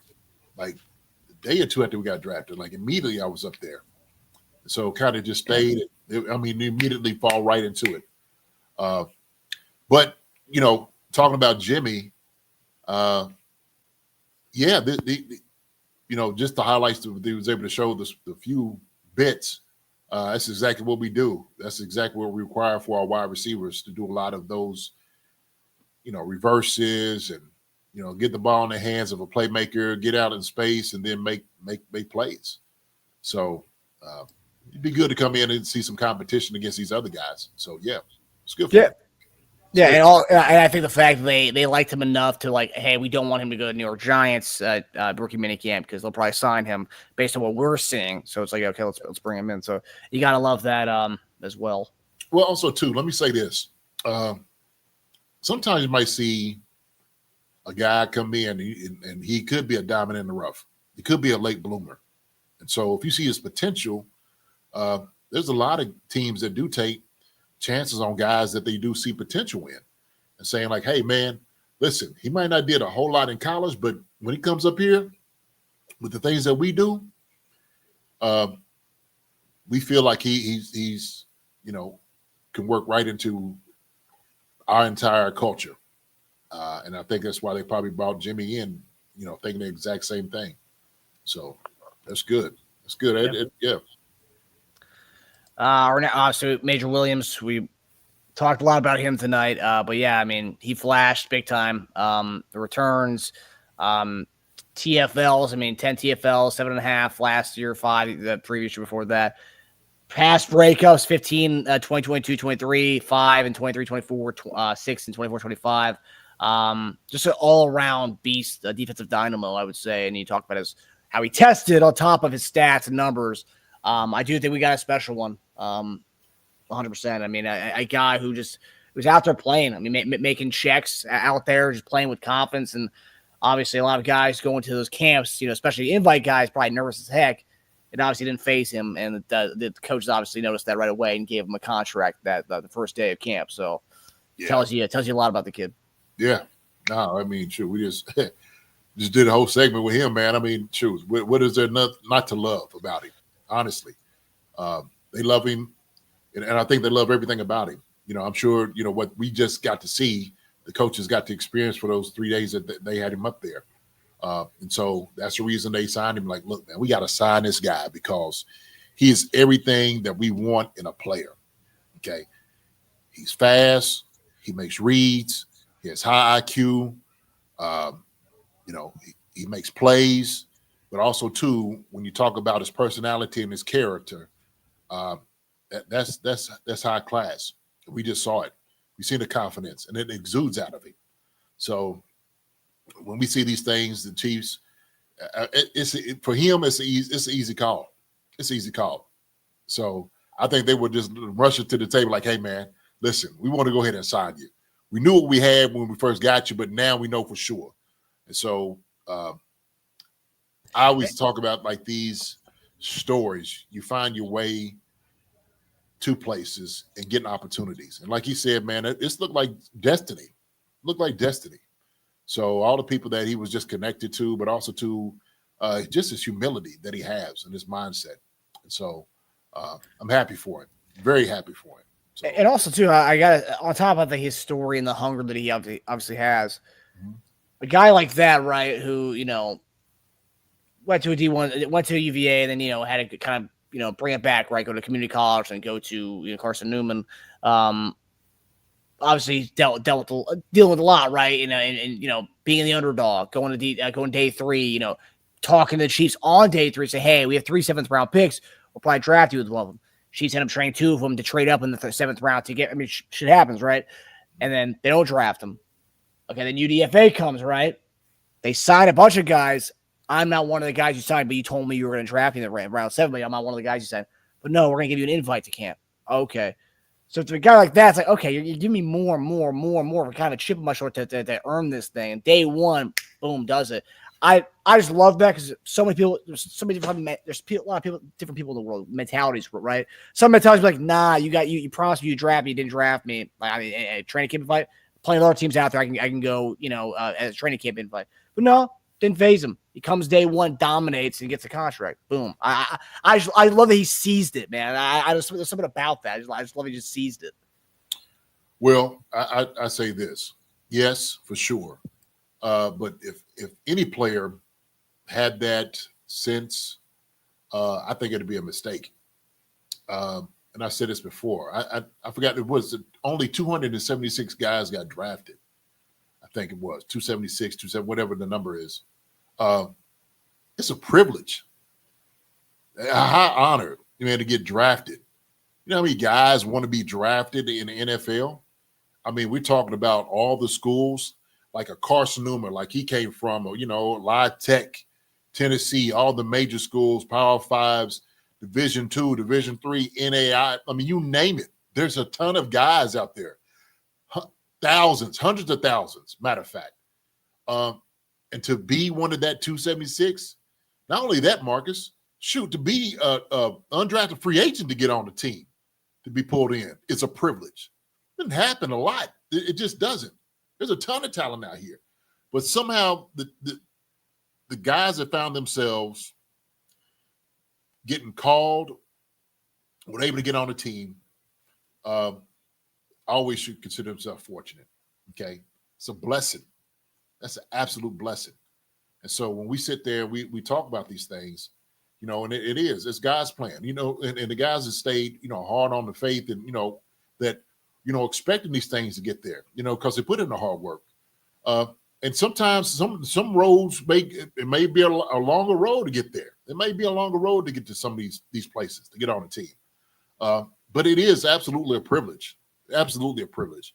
Not to mention getting called by the Kansas City Chiefs. This ain't like getting called from who was the worst team in the league last year? Panthers, Browns. Getting called from one of them two. Now you're like, yeah, shoot. Or, back in the day, I didn't want to go to like Green Bay or the Bills because, the cold, when I got drafted. But that I mean, you just got to consider yourself fortunate, man. Yeah, you have to. So he said, I can't wait to see you guys see him play. I can't wait either, Trap Hustle. Can't wait either. So I can tell you, man, y'all, his peoples, man, y'all proud of you, man. We proud for you. We proud for you. We know he put in some major work, pun intended, put in some major work to get where he is, man. And so highly favored, man. That's a beautiful thing. So, and him or whoever it is, man, I mean, it is without a doubt, man, it's a blessing to be able to get in that position to get on a team and then show what you can do. Because here's another reality. I don't think people realize this either. You know, there's guys that get drafted that stay on the team. Guys get drafted, get cut. Seen it plenty of times. It happens. Shoot, it's been first round and second round, third rounders that might be out for a year and they get like, oh man, they made a mistake and he's gone 1 or 2 years. You know, sometimes they have a longer leash because they've invested the money into a guy, but it does happen. These things do happen. The NFL's never said that we need somebody. They haven't. They never been hurting to get players in. You know what I mean? There's going to be tons of guys trying to knock on the NFL door every year. Doom, doom, doom, let me in. And the NFL's like, no, sir. Sorry. Not going to happen. So it's a fortunate, man, opportunity, man, for Major, you know, for all these other guys. And so, like his sis was sitting there saying, it's perseverance. It's going to be some hard nights, some hard days that everybody has to lay in there. There's going to be times that you want to quit. There's going to be times that you're going to have some struggle. The thing is, you got to work through all of it, every single thing, okay? Yeah, you might be a little upset, okay? And I know I'm kind of talking a little bit on this, but, hey, man, you got to keep going. You know, in your mind, you got to keep having the confidence. You got to keep knowing, hey, look, I don't put this time in and day out. The blood, sweat, and tears, that's what it takes, man. You know this, man. You don't play ball before. Shoot, you know how it is. You know what those dog days of summer's like. You know what I'm saying?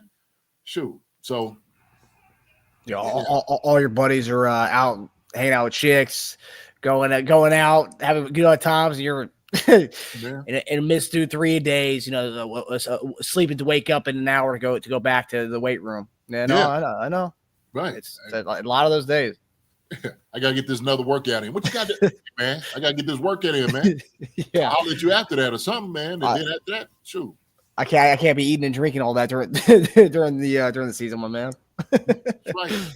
That's right. Trap Hustle, he said, coming out of Fort Myers, we all look up to Deion Sanders primetime. I forgot he's from Fort Myers. That's right. That's right. Oh, wow. Okay. Yeah. So, hey, it must be something in the water down there, man, with speed then. Must be. It's overall talent, man, coming from down there. It is.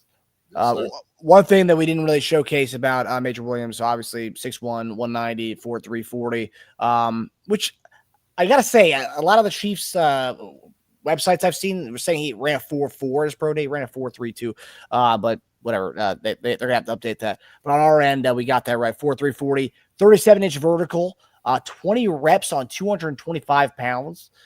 With 20 reps on 225. Are you kidding? No. 20 reps? I mean, he's a physical specimen, man. Yeah, man. He's throwing 225 up more than some linemen. I'm telling you. I know. we talked about some of these guys winning the first runway. We had like 16 and they're 300 pounds. Yeah. See, Mikey said, we got it. Yeah, it's in the water. It's in the water down there. Dude, y'all need a bottle. Hey, bottle it. Okay? Y'all bottle that joker up and start selling it to folks. All right? Tell them they got some at Fort Myers. Yeah. 37-inch vertical, 125-inch broad jump, 4.08 second short shuttle, and then 6.9 three-cone time. So, yeah, he's elite athleticism and also very friendly and awesome to talk to. Oh, yeah.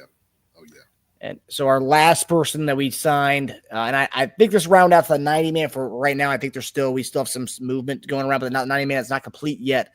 But this is the latest ads. So the last guy from rookie minicamp was Cooper McDonald. Spent the 2022 and 2023 seasons at San Diego State after 2 years at the University of Washington. He appeared in 24 games with the Aztecs, recording 84 total tackles, 8.5 for loss, 3.5 sacks, 5 passes defended, and 2 fumble recoveries. Appeared in 15 games with the Huskies, recording 28 tackles, 6 for loss, 1.5 sacks, and a pass defended. In his lone season with TCU, McDonald appeared in 9 games with 25 total tackles, 4 tackles for loss, 3 sacks, 1 pass defended, and 1 forced fumble. Man stands at 6'2", 235 pounds. Pretty much prototypical linebacker size and speed. Ran a 4.7, 40. Outside backer, but it's a special teamer, it looks like. You can never have enough of these type of guys, right, JD? Going into the 90-man. Yeah, no, sure. I mean, you need these guys like this, man, that play special teams, headhunters. And so, it looks like he looks like a solid player. Looking at his stats, like you said, 4.7, 4.8, somewhere around there. And maybe on film, he looks a little bit faster than that. I might have to check him out too to see how he looked. You get to check his film out? Yeah, from what I read from a lot of the draft experts, he tested poorly, but he plays faster than the way he tested. So he's actually a pretty decent coverage. His coverage ability is better than the way it would look based on looking at his numbers here, 4.78. Or I think 4.87 was his high. So yeah, I mean, like he tested worse than the way he played. So, but again, that's also college, not the NFL. I mean, you gotta guard some guys out there, Justice Hill, those types, Bashar Smith type of guys, but all over the place. Yeah, that's for sure. And 4.8, shoot, you got guys running by you all day. Yeah. So what was that? Like, that was. That's who it was. Rashard Smith. Okay, Isaiah Pacheco. That's who it was, right? Yeah. So I mean, definitely different types of guys you'll be going up against in the NFL, but solid nonetheless. But we kept it for a reason, like you said, we kept it for a reason. For sure. Yeah. For sure. And that probably showed up on film, Marcus. We sitting there saying he plays faster on, of course, as opposed to like, testing. Some guys just don't test that well, or it looks like he's slow and 4.8. Then you see him out there on the field, you're like, dang God. You start looking at the clock, hey, that can't be right. Yeah, he's all over the place. So, it's like a smart kid in the class, but he doesn't test well. He's not a good test. The pressure gets to him a little bit. But during class, he can answer all the questions in the world. But then when he gets to test time, he doesn't know what he's talking about. Yeah. So Cooper McDonald. Yeah, you'll never forget that name. Cooper McDonald. Actually, all three of those names: Major Williams, Jimmy Holiday, Cooper McDonald. They all sound like characters in a movie. I mean, these are all like the made up names, really. Stars. Major Williams. Yeah, like stage names. Yeah, stage names. Yeah. Cooper McDonald. Somebody said he's a kid of Norm McDonald. They laughed at it, Richie and Hudson Rose. I don't think he is. I can't even do a Norm McDonald. Yeah, his dry voice. Yeah, I can't do it. Yeah. Tasia does a pretty good impression of Norm McDonald. Actually. Yeah. Tasia's actually quite the impressionist. Actually, he does a lot of good impressions. So yeah, those are the newest additions, and you guys got to meet one of them tonight. So I hope you guys enjoyed that. So got this episode out, man. I'm telling you. Oh, for sure. I'm gonna clip this one away and send this out every day. I want people to get to know Major Williams big time. Yes, sir. I'm telling you, man. This man, such an enjoyable interview tonight. Great episode. 300. Hey, man, our 300 episodes. So everybody sees 300. Okay, we got a guy that just set the precedent, man, of how you come in and do interviews. Exactly. Exactly. And he said he was practicing his public speaking. I mean, he knocked it out of the park. I mean, he did. I was giving a public speaking grade tonight, JD. A+. Okay. A+. There you go. There's my grade given. Yeah. He's getting there. So, just two quick topics. We had some people DM us on Twitter asking us these questions. I was like, you know what? We'll make them topics today. Okay. So we have our first Trap Hustle. Mike Keeps, appreciate y'all. Mike Keeps, appreciate y'all showing up for us. Thank you so much. Hopefully you guys continue to watch the show. We got mad love for Major Williams, man. Absolutely. So this is two questions that we got. Obviously, with the draft being in the books now, rookie minicamp being in the books as well, step closer to the season. The question was, there's a lot of hype going on about a lot of these players. The person pretty much said that Rashard Smith's getting a lot of love, but I just don't see him getting a lot of playing time this year. I just don't think it's realistic with the guys ahead of him. I think some fans are kind of overhyping it or excited with the pick, but it may not translate to this year at least, which there is some, I will say yes. It's a running back. Come on, man. This is a loaded room. It's a loaded room, yeah. Yeah. It's tough. Go ahead. I'm sorry. Go ahead. No, I'm saying that's one of the spots where it's tough to kind of be the guy, especially with that position specifically. Yeah. So my question is to you, JD, kind of looking at the draftees. We got both the offense guys on one side and the defensive guys on the other side there. Which rookie do you think is going to have the biggest rookie year impact based on the draft class that we had? Because that's what they really wanted to know. Which guy should they be kind of looking at going into this 2025 season before we get to training camp? Man.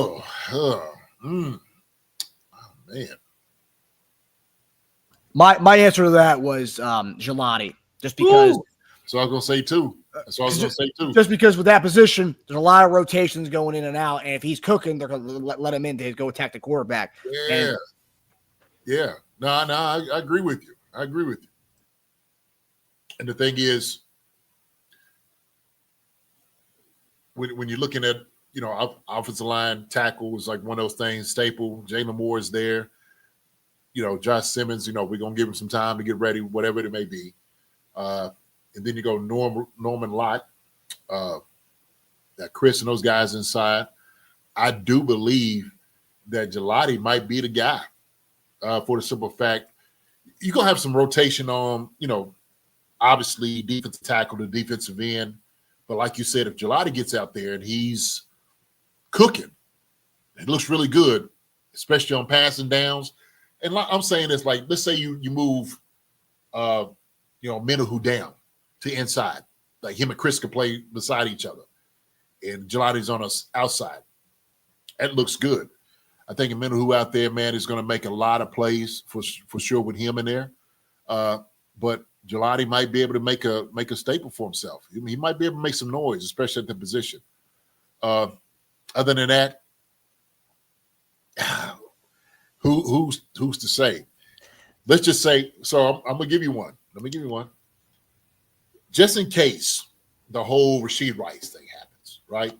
Okay, I see where you're going with this. Okay, and he happens to miss a few games.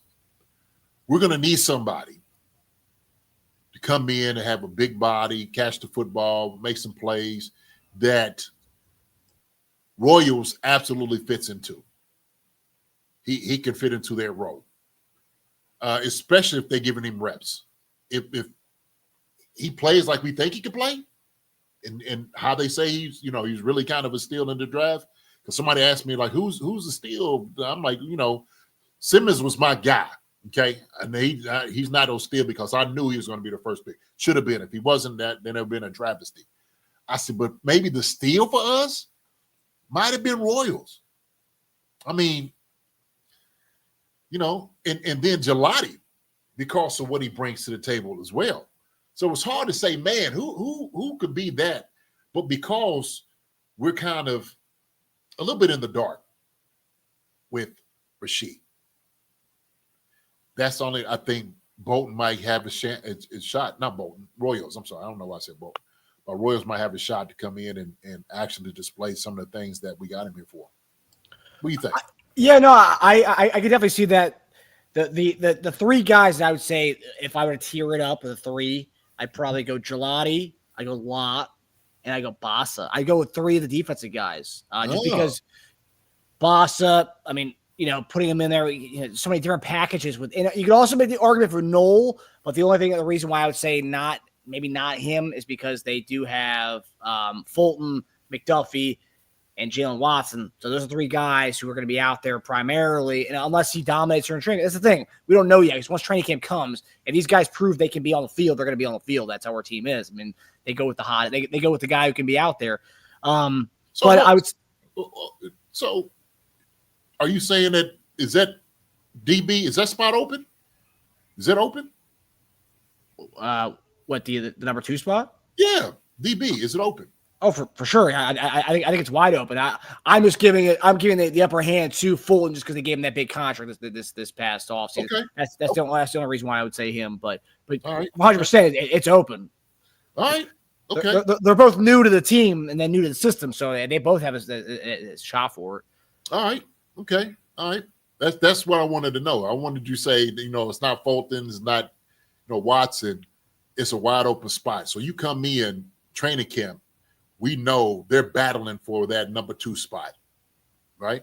But you'd agree the guy who got paid $15 million is getting the upper hand at that spot just because we paid him a lot of money. Absolutely. That sucker should be your starter. He better be your starter. You pay him that much money. Yeah. He's getting paid more than Trent McDuffie. Right? That's funny. I didn't even think about that. Yeah. Well, because so the reason why I would say Noel's behind those guys because familiarity Watson has been the number 2 guy, and then Fulton is the higher paid of all 3 of those guys. So then I was like, so he's behind them, and then on the other hand, Bossa, the different types of packages they can bring. This package is so unique with his packages. Bossa might get a lot of playing time, especially if we need an athletic guy to cover the RBs because same stories happened from last year where we can't cover a tight end or a running back. And you know what, Bossa, get in there. We may see a little bit of him. But I lean the D-line guys ahead of all the other ones just because so many rotations, so many breaks given to the big guys up front. I think you'll see the major impact right away. The safer bets is Gelati and Norman-Lott just for the rotations of all the guys on D-line. Okay. Damani Green Bean says this. He said Royals will have a lot to learn. Probably won't get a chance to really fully play. I think I seen him in an interview. He was sitting there saying that there was a lot to learn, but he said he's picking it up. He said, matter of fact, because he's been in a couple of systems, a couple of places, that it's easier for him, the terminology and, figuring out what they need to do. So that part wasn't as difficult because he has been at different places. And so there's a lot of carryover. And it is just terminology. It's, where they fit, but also utilization, the variance of where he may be in the offense, right? Because it ain't just your typical X, your Y, or your Z, right? Or your F and an H. You have other guys that they name them as far as like your formation and your personnel. So, but I think, man, he's got kind of upper hand coming in here. He seemed like he was doing okay with it. So Damani Green Beans, I'm saying, man, if Rashee Rice is going to be out,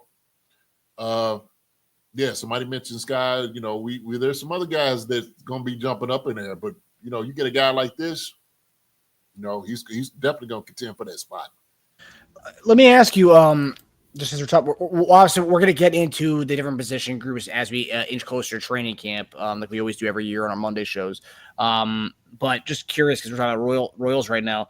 So without Rice's suspension, I'm looking at the top 5 guys as Rice, Worthy, Hollywood, Juju, and Royals. I would say the top 5 loosely.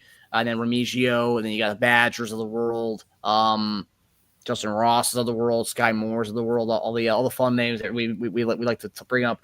Do you think Juju is a lock to make the roster? Because someone that threw that out there the other day commented on Twitter saying that Juju's and people keep penciling in Juju. He's no longer a lock to make the roster anymore. He got cut from the Patriots last year. He is an elder statesman in the room, but my retort to that was it depends how those other guys look. If Badger looks like the guy, a steal, undrafted free agent, then sure. If Sky Moore is looking like the guy that we drafted a couple of years back, then yes. I don't think Juju is a lock to make the roster. Would be my retort. I don't think he is a lock anymore. I think he is. The reason I say that is because I think you need experienced guys out there. I think you need guys that can help younger guys develop. There's things that Juju does that maybe the other receivers just don't do. Juju is one hell of a blocker. He don't mind going in and sticking his nose to block a linebacker or a safety. And he does a very good job of it. Some other wide receivers may not be as inviting to come in and do that type of job. I'm just going to be honest with you. Unless you can actually find a guy that could, who's willing to come in and do that. Juju knows how to get open. He knows how to make plays. And having a guy like that there gives you a sense of comfort to know that a guy that's been here who almost caught, I keep going to this, almost 80 balls just a couple of years ago, Marcus. Okay. I keep telling y'all that. People keep, Juju. Well, look, there's a lot of young guys out here, right? And look, I get it. I do. I'm not saying that these young talent can't kick him out of here. I just think for me, the practical thing would be Juju being an older guy, experienced guy. I would sit there and say it'd be hard to cut a Juju because of the youth that you have in there. Seriously. And so that's something you got to think about because, all right, I'm just going to go ahead and say it. When we had a couple years ago, MVS, Kadarius Toney, some other guys, and there was things that came out. The guys didn't want to work. They didn't want to put any extra effort into practice, all those different things.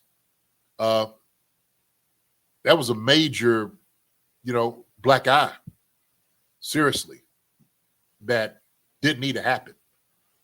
And so part of that could have been immaturity or whatever, like different guys' characters. I'm not saying maybe immaturity, but certain guys' characters are saying, who's going to put that type of work in? We know Juju is going to be a guy that's going to be able to work. The only reason he got cut up there in New England because he was hurt. He was injured. And they got some really young guys that could actually do a lot what he can do. But them jokers hadn't won without him. So Juju went up there after almost catching 80 balls here. I forgot how many yards, almost 900 yards, maybe 800 something. I'm not even sure. I'll look up the stats. But still, he's a very capable guy. He's always has been in the NFL. So a guy that can catch 80 balls. And he's not catching 80 balls for you now, but he's still a capable receiver. We seen him at the end of the year, Marcus. Who was catching balls for us? It was Juju. That sucker started showing up everywhere. Like, man, look at Juju catch about 4 balls here and stuff like that. So he still has that ability about him. Laura Zinkster makes a very great point. Juju is a lock. We lost Watson, someone Mahomes can trust. Absolutely. Not just Mahomes, but the coaching staff can trust. Those are the guys that are going to go talk to Juju like, hey, Juju, hey, man, we need for you to, say something. Get your voice up. Because all the coaches don't want to do it all the time. Sometimes it's got to be, you got to police yourselves. I don't know if Juju's that guy, but it seems like he is. And maybe he don't have to be the one that's vocal. Maybe it's just the way that he works. Maybe it's the way he approaches practice. Those guys like that are so vital to a team. And their success. It really is. So that's why I sit there and say that. Yeah, you're gonna have talented guys, but guys like Juju is hard to replace. It really is. It really is. So that's why I say that. That's why I say that he's a lot. That's fair, yeah. I mean, because you look at the room outside of Hollywood, it's a lot of young bucks on the squad. So yeah. Who's the next oldest guy? Sky Moore. Sky, right? Yeah. Well, somebody was asking on here, and I was going to address that too. Okay? Everybody laugh at Sky. Look, look. I think Justin Blackwell said if you talked about guys that get drafted get cut, explain Sky. Okay, that's funny. But Sky caught some balls here while he was here. They liked him. Sky was a second-round pick for a reason because he has ability. Now, Sky got caught up in all of that too when MVS and all those guys are there. Now, look, I'm not really downplaying these dudes and stuff like that, but there was a point at a time where these guys had it figured out. At first, it was like, okay, what are we getting out of the guys? Are guys really dedicated and stuff like that? Now, things have changed, okay? Somebody had to take over. And so Embry in his first year, he had to sit it down. Embry's look, he's been around the game before. His pops coached me. He knows what guys you're supposed to do and how you're supposed to be a professional. So he's seen it. He knows it. And so maybe some of those things that was coming out was like, okay, this ain't really the Chiefs way or how we do things. This ain't Green Bay. This ain't New York. Anyway, no, sir. You want to be good? And suckers are sitting over there, balls popping all off their head and off the back of. No, sir. No, sir. You want to be great? You want to do those things? Put the work in. Put the work in. Them Monty Green Bay. Would y'all leave Sky Moore alone? He just makes a play. Don't say that. Yeah, man. Y'all let Sky, man. Let him live. Dang God. Would you agree? Would you agree he's not a lock to make the roster anymore at this point? No, I wouldn't say that. He might be the one that's on the cusp of guys that they sit there saying like, "Hey, man, this is either make or break." Right. Seriously, and a lot of it has to be, he's had injuries too. He's had injuries. He's a guy. Look, a guy I would love to have on Chief Concerns is Sky Moore. I would love to have Sky Moore here. I really would. I'd like to talk to him. So I know. I would love to pick his brains to see. I mean, because I mean, everyone's on social media. I'd love to know how he is taking all the blowback that he's heard, and how that's fueling him to kind of drive this next year. Yeah. So Now, interesting. We do have another question about the practice squad and receivers. Perry, I've never seen that name before. Perry, great question here. Question: do you all see this as a turnover year on the practice squad? Badger for Ross, among others. I mean, it depends on who makes who makes the receiver room and how many they keep. Because Badger, from what I'm reading, Badger's a guy who could definitely make the team. And if he plays well, performs, they're not going to let that guy go to a practice squad because he'll be claimed by one of the Panthers of the world, those types of teams. Listen, the NFL is called not for long. There's a reason. Sometimes they can, stand you and put up with you for a while. But if they see younger talent come in, they can and they will replace you. They can. So, but Badger, he's going to show more than Ross. You're going to show more. You don't usually just come here because, like I said, we like you. You're going to show that you deserve to be here. Pure and simple. That's how it works. So, it ain't just a turnover on practice squad. Shoot. Guys on practice squad just hadn't got that opportunity. But if a dude comes in and he does look better than the guys that's on practice squad, absolutely it's going to be a turnover. That's it's the NFL. Yeah. Nana Sherry says, after last interview, I want Lovett off of practice squad on all 53. I think he will be one of the guys who is on the 53. True. All right. She said, Linda Hunter said, if you have Sky on, you may want to turn off the chat. Oh, man, we don't want everybody to be gracious here. We would want that, Yeah, so, we hope we can trust you guys to be cordial and nice to the guy. He's using his time to come on our show. I hope you guys keep some of your negative comments to yourself on Sky more. Yeah. Hey, listen, look, he wears a Chiefs uniform, man. We ride for him. That's how I look at it. Yeah. So that's what we're gonna do. So the opposite question to this. So that was the biggest impact. Who do you think is going to make the least impact? And I kind of what you said, JD. It kind of boils out two guys, in my opinion. Yeah. It's depending on what happens to Josh Simmons and his injury. So if they decide no, we're gonna let you sit for the year, then obviously Josh Simmons. And then on the other hand, the Brashard Smith situation. How much playing time is he going to get? How many running backs are they going to keep? Is he going to be a third down back? Is he going to be a special teams guy? I think it comes down to those two. Because outside of that, I see everybody from Royals to all the defensive guys playing and getting some playing time this year. So I think it boils down to the two of the offensive guys. Where do you stand on that? No, I think it's a fair statement. I think we said it all, really, because it is based off of guys that's going to play in front of you. Like you said, if Jalen Moore's in and he's doing a great job, then, hey, you don't remove him if he's doing a banged-up job. Same thing with Rasheed Rice. He don't, lose and he doesn't get, misses a number of games. So we don't know. Brashard, same thing. We don't know about that. Shoot, Noah Williams. You can start naming all these guys, right? So, I think we all said it all, man. Agreed. A lot of Sky Moore love in here. Stanley Mooney, yes, Sir JD. Sky made to the Chiefs for a reason. You never know who will step it up. It's true. Well said, Stanley. Deshaun Hammond. Sky's my homie. He works his ass off every offseason and blocks too. Wishing him a career year. 100%. Me too, man. I'm behind him all the way. I know everybody might get on me about, but somebody who's been in the league, okay, now I've known it. Shoot, I've had my ups and downs. I've had my injuries and things you had to deal with. Shoot, I'm always behind the guy. I always wanted to do well. So, and Sky's no different. I'm pulling for him. If ain't nobody else going to pull for him, JD's going to pull for him. That's for sure. So y'all can get on me all y'all want. I'm fine with it. Okay? For real. I'm good. I'm good. So you do get a lot of flack for defending him. Yeah, that's all right. Hey, guess what, man? I got big shoulders, baby. I'm fine. I'm good. Del Monte agreements. It's players like Sky Moore that makes historical plays on Monday Night Football in front of the planet. Yeah. So and a Super Bowl touchdown catch too. Mm-hmm. Also, look, I'm unapologetic. Also to Kansas City Chief fan, player, former player. I root for all the guys that's on the squad, man. I do. So you got my support. Yeah, I mean, and also too, I think sometimes people say like we are homers on this show.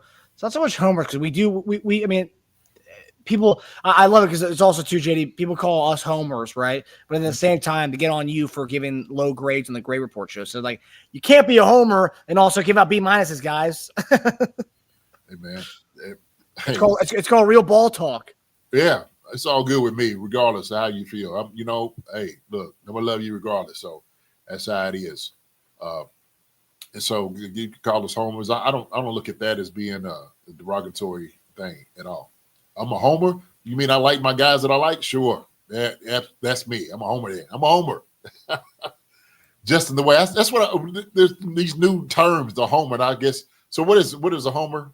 I understand it's a big fan of the person or whatever. Yeah, homers being the old fan of the home team. Being our home team would be the Chiefs. So yeah, being a homer. So pretty much defending the team on any move and anything they do. That's a homer. Sign me up on most of it too. But I'm critical of guys too. I don't mind doing that. Yeah, I'm be realistic. I'm gonna tell the truth. Sure. That's the thing too, because sometimes the there's constructive ways of being critical of a player. There's also the nasty ways of being critical of a player where, people calling him, he's a bum, get him off my team. I don't want to see that guy ever again, where it's like, okay, looked at the game yesterday, watched the tape. Here's my grade for this play or this player because, I saw this and this and this. Mm-hmm. There you go. I mean, so it's like there's ways to do it, and there's certain ways that I see all the time that I think fans want to see us like blow up at players for, oh, he's a bum, he dropped the pass. Like, no, I'm not saying that. Yeah, when people do things like that, man, I just like I had to shake my head at them. I'm just like ridiculous. So I love it. Everybody who's sitting here once a Chief, always a Chief over here. No doubt, Monty Green Beans. Justin, the way I'm a homer then, absolutely, no question. Richie Hall, no matter what any keyboard warrior says, Scott Moore is a Super Bowl champion. Yes, he is, and he actually he contributed to that as well. So a lot of people can't say that, Marcus, can't. So nothing against Sky. We just got a lot of good players in that room. You can only carry so many. That's true. That's a great point. It is. So the thing is, he's been able to stick. Why? Because the coach has seen something out of him. If they didn't, they would have got rid of him a long time ago. That's the way I look at it. Yeah. They believe in him. Any of those guys believe in what he can do. So, I mean, that's the same argument I make for Justin Ross. There's a reason why they keep sticking him on the practice squad. They see something in him. That's why they keep him around. Otherwise, they would say, no, we're not signing you back to the practice squad. They would have kept LRZ instead of him if that was. Yeah. Bob says, I think we all put up for Sky Moore, but at the end of the day, Sky Moore has to catch on the ball. Really? Sure. Barbershop. We all know that. He's out there to do his job. So no, Brian like no, yeah, that's what he gets paid for. And so they'll make a decision for that. So, congrats, I was glad Pacheco. I did see that. Congratulations, Pacheco. Yeah, it's good. It's good. So, yeah. That's the other statement to the DB room right there. Yeah, same guys they like. Ain't no wrong with it. Jokers is winning. So yeah, winning and getting paid. His boy that came on there was talking about how hard he works, and I know this. I know it to be true. I know Scott Mark comes out. He works his butt off, works his tail off, and this is exactly what he's supposed to do. I've heard nothing but great things about his work ethic and stuff like that. So, yeah, Deshaun Hammonds. Yeah, it's good to see that. Scott has a positive attitude. And we just he needs to get that confidence back. Sometimes you try to do it so hard, you want it so much that you start fighting against it. And I think it's, what Andy was saying. I know exactly what he was talking about. I've seen guys like that all the time. I've coached them. And so sometimes it's like, man, this got to get out of your own head. Like, you got the ability. You know that. You've been playing football your whole life. But, you just want so much of it, right? You're just like, oh. And sometimes to your detriment. So yeah, I mean, I think the moral of the story is it's going to be a very interesting fight at the final guys to make the roster of the Chiefs room and the receiver room. So got a lot of talent at the back end there. So you could say that the top five are etched in stone between Rice, X, Hollywood, Juju, and Royals, I would say. Mm-hmm. And then that's when you talk about the Nicos, the Sky Moores, the Justin Rosses, the Elijah Badgers, those types of guys. That's where the back end. How many do they keep? Do they keep 6? Do they keep 7? I don't know. This entire team, the way it's going to shape out, is going to be very interesting. Very interesting, especially after seeing Major, and talking about the guys that we've had on and talk. Man, it's going to be a very interesting roster that we have at the end of the day. Very talented, top to bottom. Oh yeah, that's the one thing that's the commonality between all of it. Mm-hmm. All right, guys. Well, that does it for us. We hope you guys enjoyed the 300th episode of Chief Concerns with a major guest and our guy Major Williams coming on here with a 300th. There you go. JD with his Will Chamberlain the 100. I love that. Will Chamberlain. This is the 300 right there. So we're gonna keep saying Will's name. They're like, Will, what you done there? Okay. Well, the famous Will Chamberlain 100. The only evidence we know of him holding the scoring 100 points. Yeah, held a little finger. Yeah. I thought you were talking about something else. Oh, hi. I think I know what you're talking. Wait, what? Wait, hold on. Jeremiah DeMeritos, thank you. I heard you say thank you earlier, but I thought Marcus. I was like, what are you? Then I remember. Yeah, the 100. That's right. Yeah, the only proof we have of him scoring 100 points is that. No, not the other 100. Yeah. Oh, listen, hey, look, that's been a part of what we've done for the 300th episode. Whether you was here day one or episode 300, just want to tell you how much we are very humbled with you all coming out here. We just want to just show our gratitude and our love for each and every one of you that's come in and giving us great commentary, talking to the guys, seeing our guests. This has been an inception from where Marcus, me, and Eric have been out here. Tage has come on, and we just want to thank all the guests to this point from the 300, and hopefully have 300 more. Just bring you more stuff, man, that you'll just love. And Chiefs content, we talk about a lot of different things. Other than that, life too.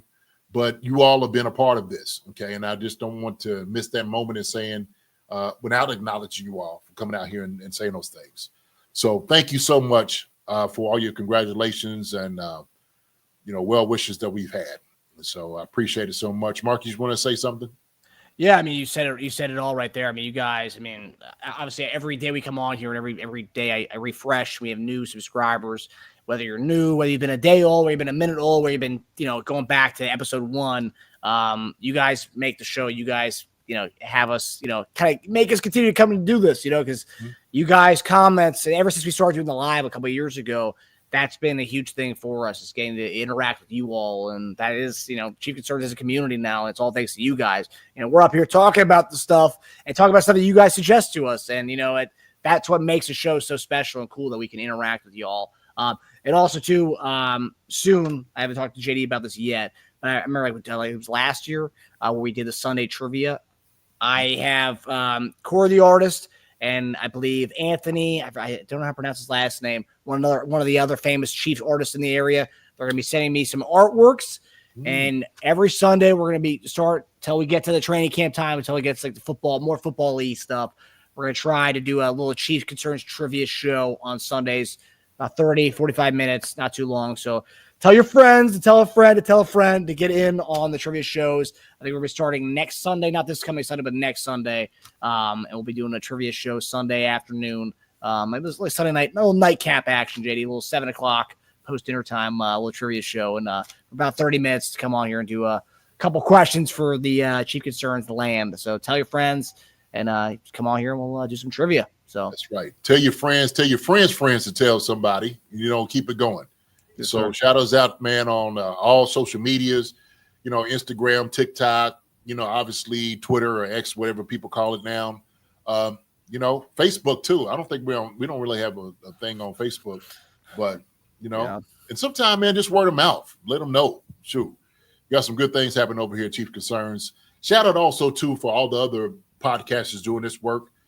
We appreciate them. I think they've given us a lot of support.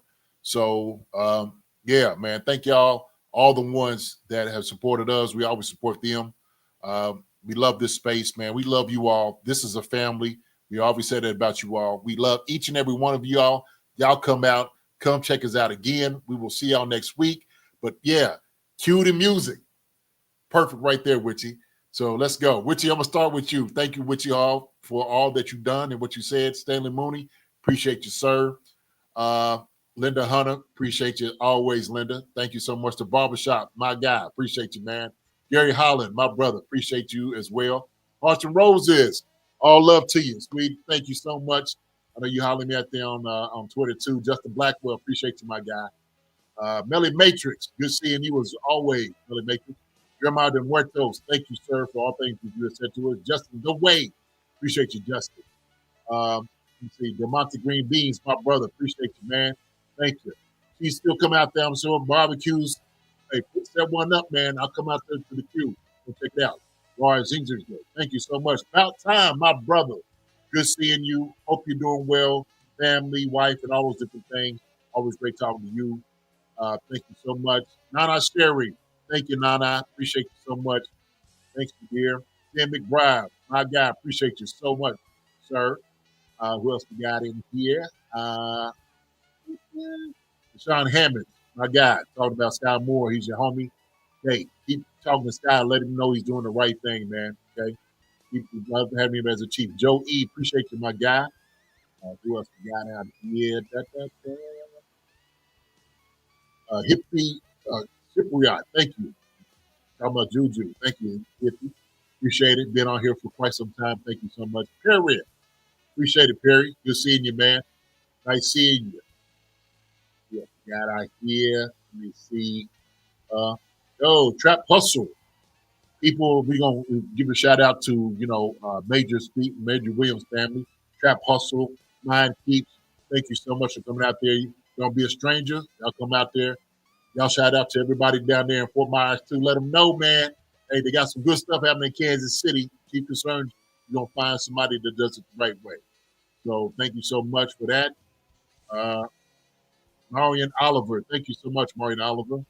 Jay, bring us through. I see you talking about him, Marion. He's going to be a great one for us. John Clifford, good seeing you, my brother. As always, man, take care. We'll see you soon. See you later. Who else we had on here? G-Pig, what's going on, man? Hope everything's healing up. I think you're good and go now, huh? Ricky Trulio, thank you so much, my brother. Said to bring in biscuits and juice. Juice talking, right? That's it. Demetrio Spence, thank you, sir. Appreciate it, Demetrio. Always good seeing you as well. Lonnie Pyramid was in here. What's up? Major respect to you as well. I know respect to Major. Thank you, sir. DFN Lone Wolf, good to see you, my brother. Good to see you. He's bringing energy. Thank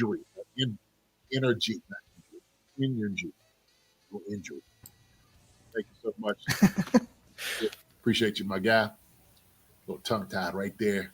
Wishy Hall could call Happy Mother's Day to all our mothers out there. So yeah, Mother's all Day, absolutely. She Concerns world and everyone out there, sending love to whether your mother is still here or here in spirit. Happy Mother's Day to everybody. Yes, sir. Love them, hug them. That's it. Who else we got in here? Susan, sweetie, my baby is here. I'm over here. I know I said I was going to be off here in about an hour and a half. I'm going to go cook these steaks right now, and I'm about to go put it on the grill. It's Marcus's fault, babe. Marcus, fuss at him. Okay? Well, how you doing, homie? Like that. Fuss at him. That's how you do it. Okay? My fault. My bad. Oh, Neff, good seeing you, Neff. All right, love you. I'll see you tomorrow, Neff. All right. Even a Green Bay fan got love for him. I know that's right. So, let me see. Who else we got in here? Man, I think that's it. I see right now in the chat, man. So, talking about Gary Holland. Now time. Richie Hall. Nafis Foster was in here. Oh, good to see you, Nafis. Yeah, good. Laura Frost was here. Laura, good to see you, Laura. Let Go My Ego was in here. Good to see you, Laura. Let Go My Ego. All right. How's Laura doing? My Laura? Your Laura, yeah. No, she's doing good. She's having somewhat of a plateau with the recovery on her foot and knee. So, she's still going to physical therapy two times a week to recover from the knee and the foot. Okay. Okay, still recovering, huh? She's on the mend. She's on the mend. But yeah, two times a week still for PT. All right. Sleepy Face was in here. Andre Chenault was here. So it's good to hear, man. Tell her keep healing, man. Tell her keep healing. We'll do. Let me see. Hannah was in here in the house too. Let me see. Did we get somebody? Kathy Welch was in here. What's up, Kathy? Good seeing you as well. Listen, I think that's it, man. Marcus, look, you don't know what it is. If I didn't get to say your name, we know that we love you. Y'all take care. God bless. Treat each other the way you're supposed to. We will see y'all next week. Happy Mother's Day to you all, to all the mothers out there. Okay? You have a mom, love them, hug them. We will talk to y'all soon. Marcus, my brother, love you. I'm going to go up here and cook some of these steaks. Okay, you, brother. Yes, sir. All right. You will. Enjoy this episode. It's a great one. So yes, sir. Yes, sir. Well, have a good weekend, everybody. We'll see you guys on Monday. Love y'all. Love y'all. Hi, everybody. Thanks for watching. Subscribe here to get the latest from the show. Also, be sure to check out the best clips from Chief Concerns. And if you prefer to listen to the show, subscribe and follow us on Apple Podcasts, Spotify, and anywhere else you get your podcasts.